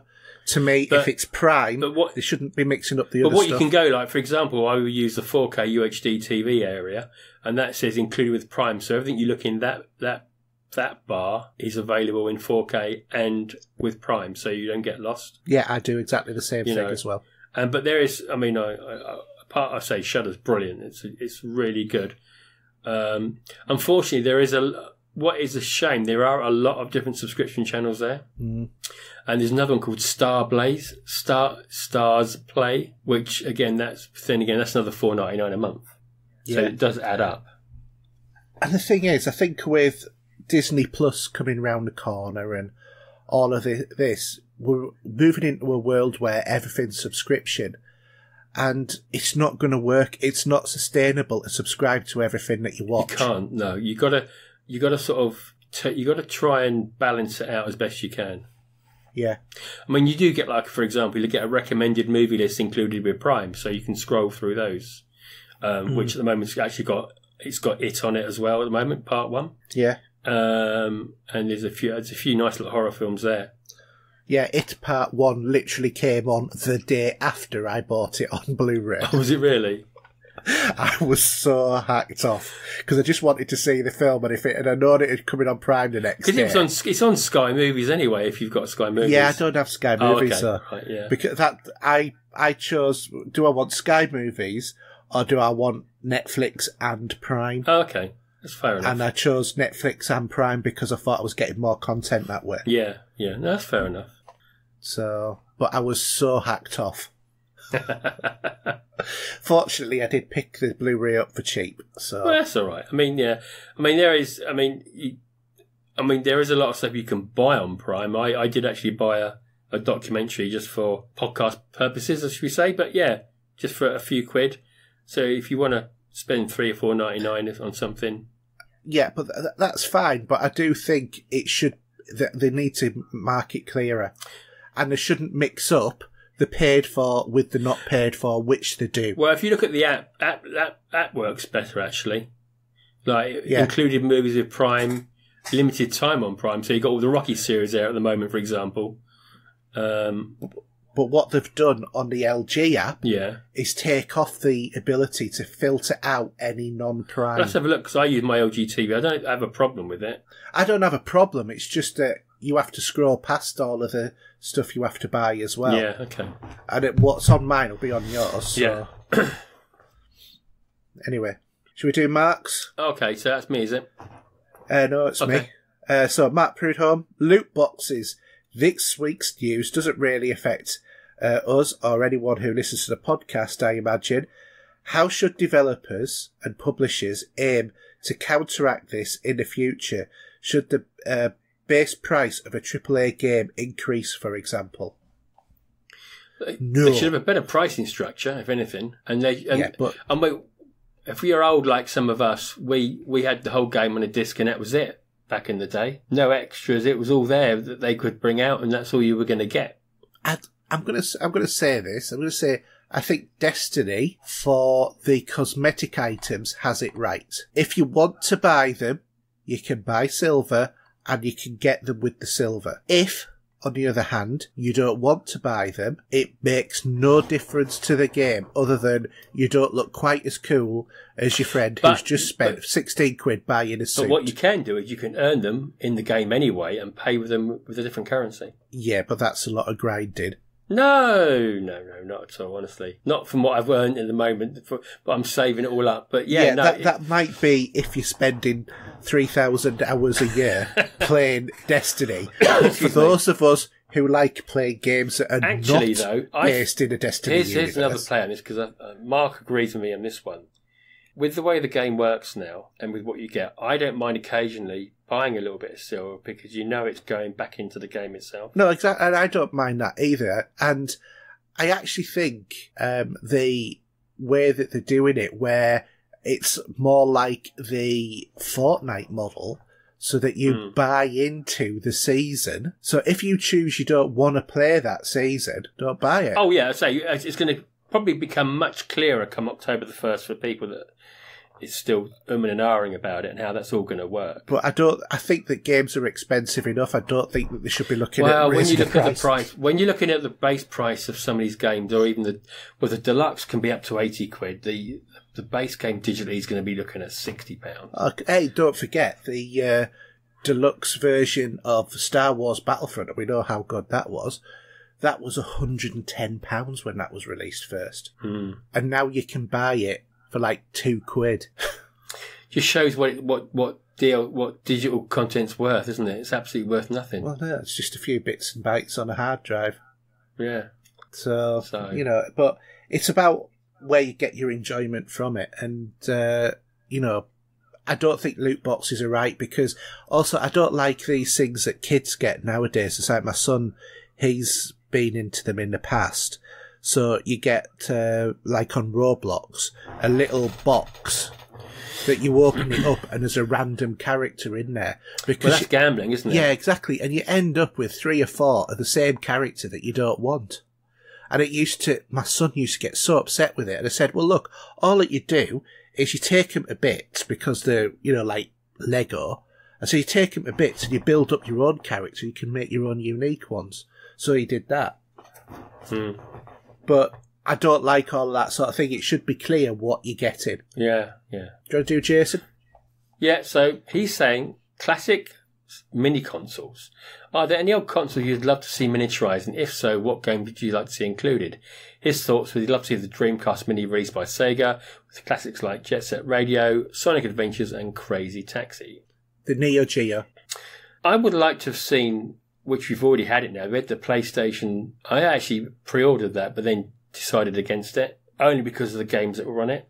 I didn't think it was worth its weight, because the games I want weren't on there. Yeah. I think they're missing a market here on all of these miniature games consoles, because they release them and they've got 20 games on, yeah? Why not release them with internet connectivity to connect to a store that you can download the games? Yeah. That's what they want to do with these, and then you can upgrade the games in there. They could even say you have to install an SD card of your own. So you're not paying for. They're not paying. I think what they should do, they could actually say to you, right, here's this store of games. You buy that console. We will put 10 of them on there already for you, but then you have to choose.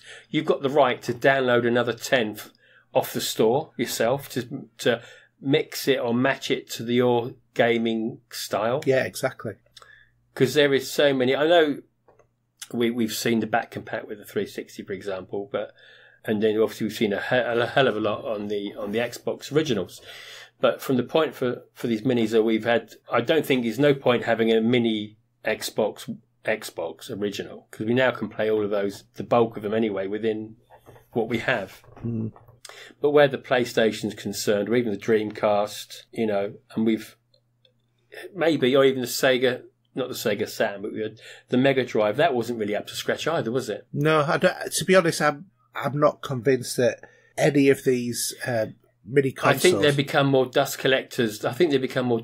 Or just to look like what you had in the past, and that's as much as they do. It depends upon, on a lot of things. I mean, my son, he's got one of the Nintendo ones, and he doesn't play it that often, but he does love it.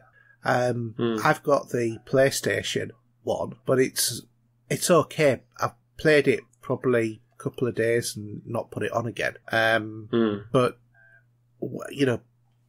if they'd had a stall and you could have bought in whatever games that you wanted, that's the way that these should be going now.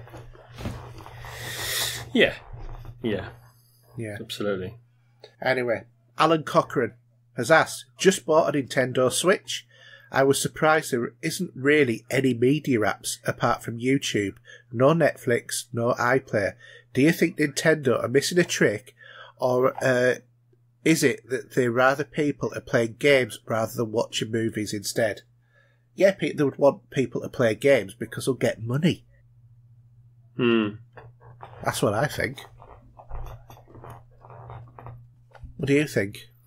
Yeah. It's stupid it's not on there, is it, really? It's like, you would think, I don't know if it's down to Nintendo keeping it closed up again, like the way Apple do or something. I mean, why not put those things on there? It's just, it's up to the person to decide whether they purchase them. Or you could have, I don't know whether Netflix would do it, where you could have, you might be able to use your second, if you got Netflix, you got up to 4 people can do it. But then if you can have 3, then maybe let's say you can cross it to a console. Or actually, what you will do is if you've got Netflix already on there, you should be able to download it and play it for free anyway. Same way you can with Sky. Personally, I don't think it would have caused them a heartache to put Netflix on.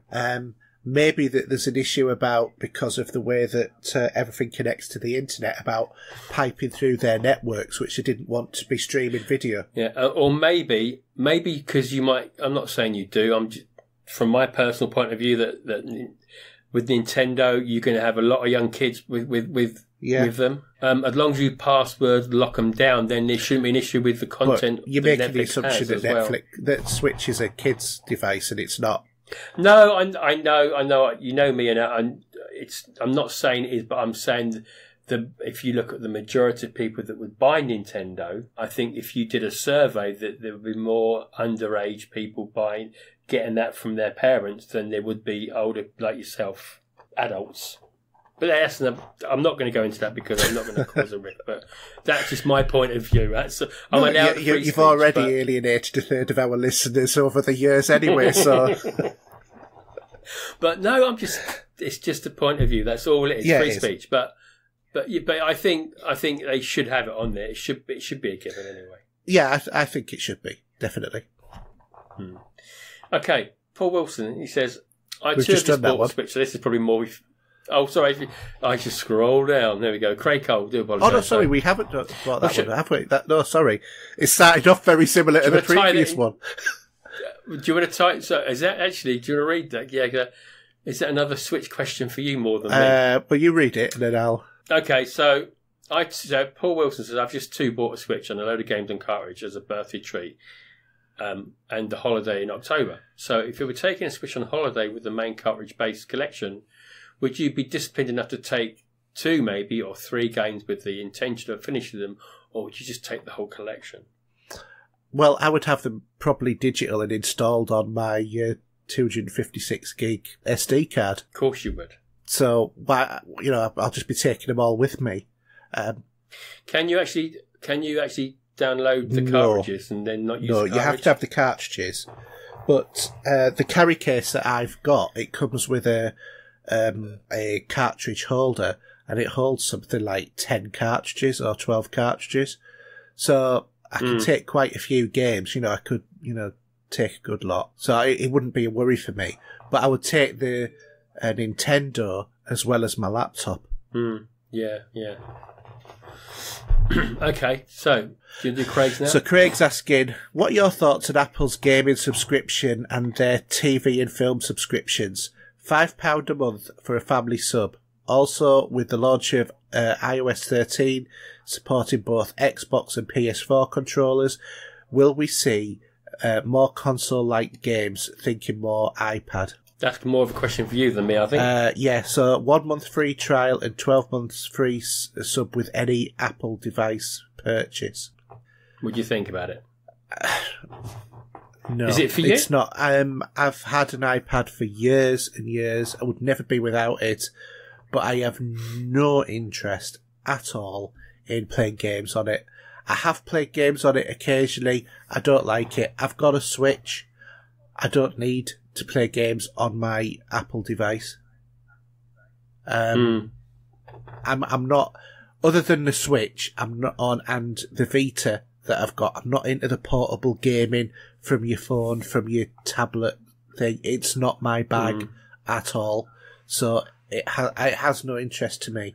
As for any subscription service for movies, unless you've got Apple TV on your devices, pretty pointless having it. Unless you've got an iPad and an iPhone, which obviously I've got both. I've also got Apple TV. Hardly ever use Apple TV. In matter of fact, it's now plugged into the kitchen TV because I couldn't think of anywhere else to plug it. So that, if I'm cooking, I can put on a movie or whatever, and I can still get Netflix in there. But even so, the TV that it's plugged into is a smart TV, so it's a bit redundant as tech.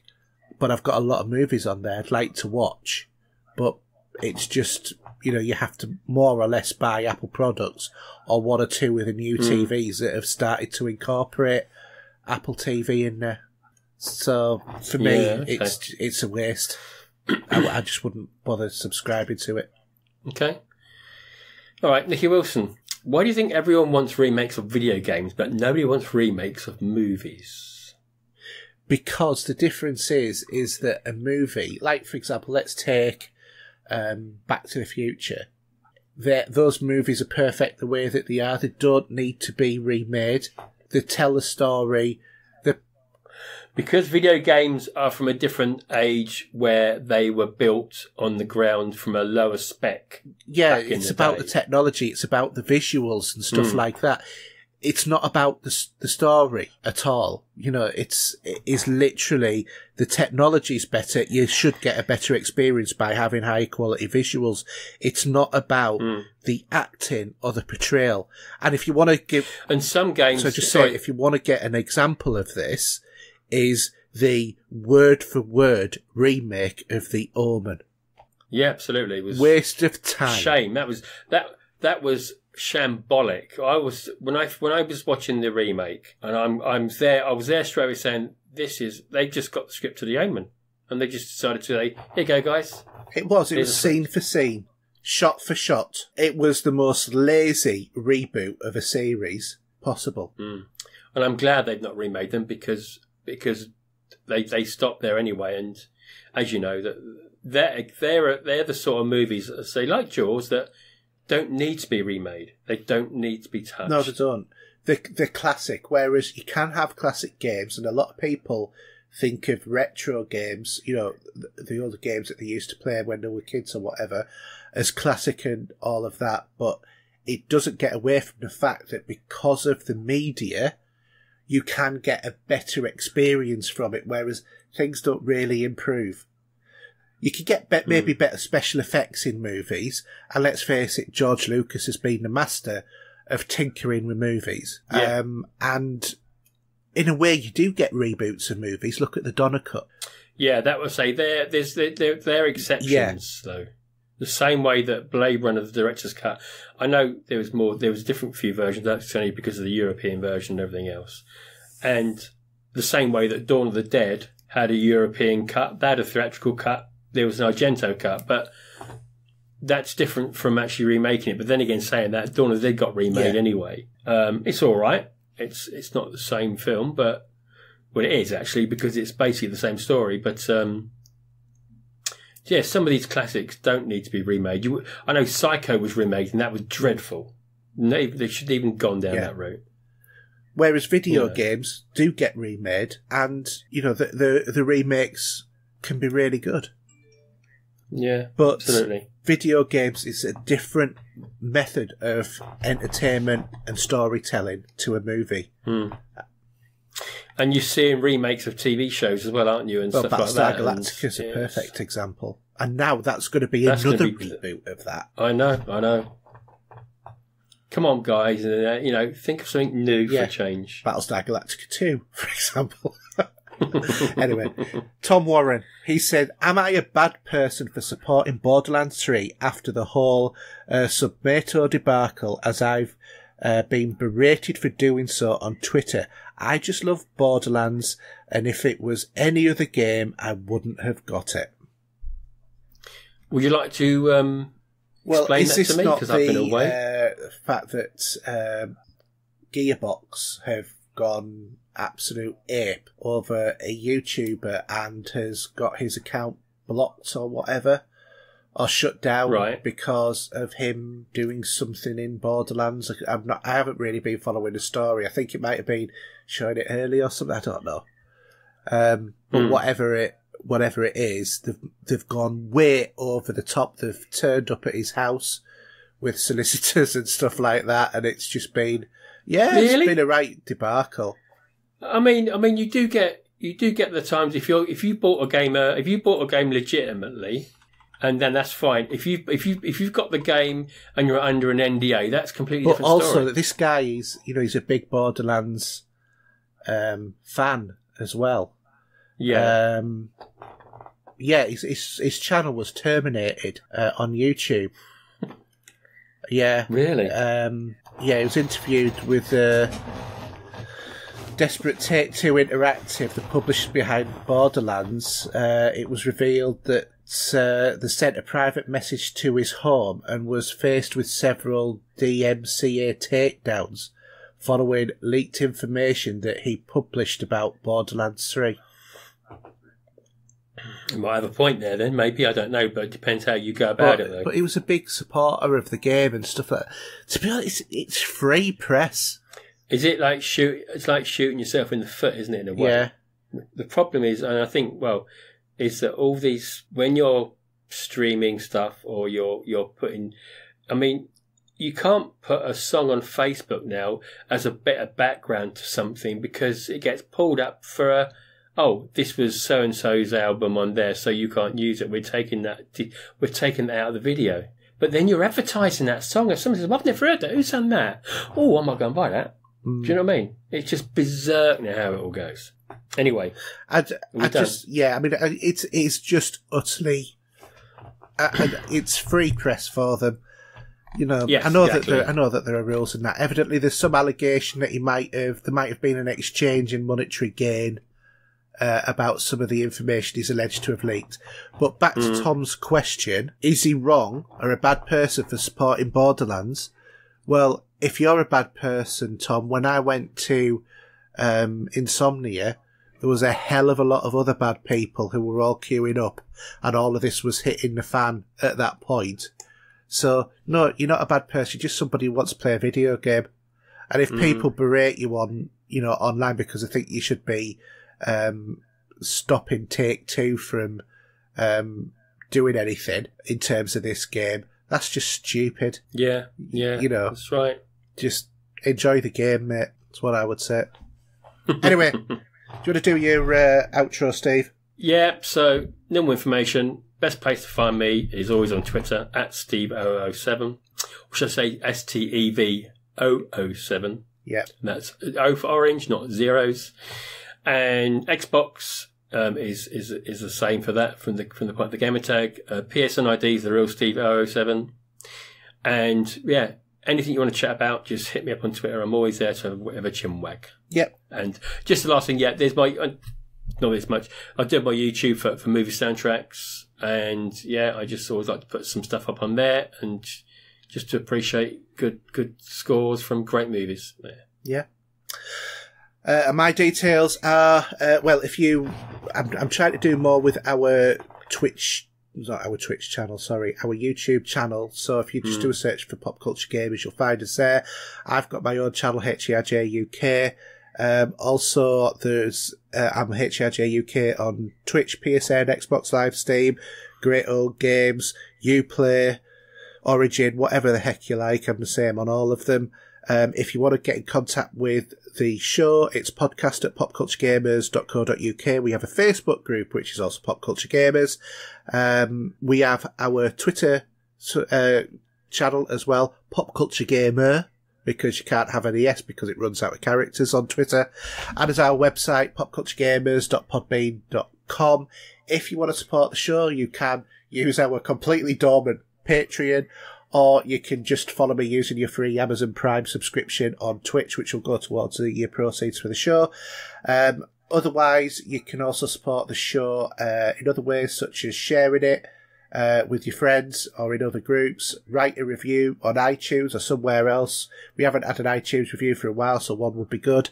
And you can also listen to us on Podbean, iTunes, Spotify, or your Echo device using our very own app. Or skill, I should say. And that's it. So, without any more ado, it's a good night from me. And a good night from him.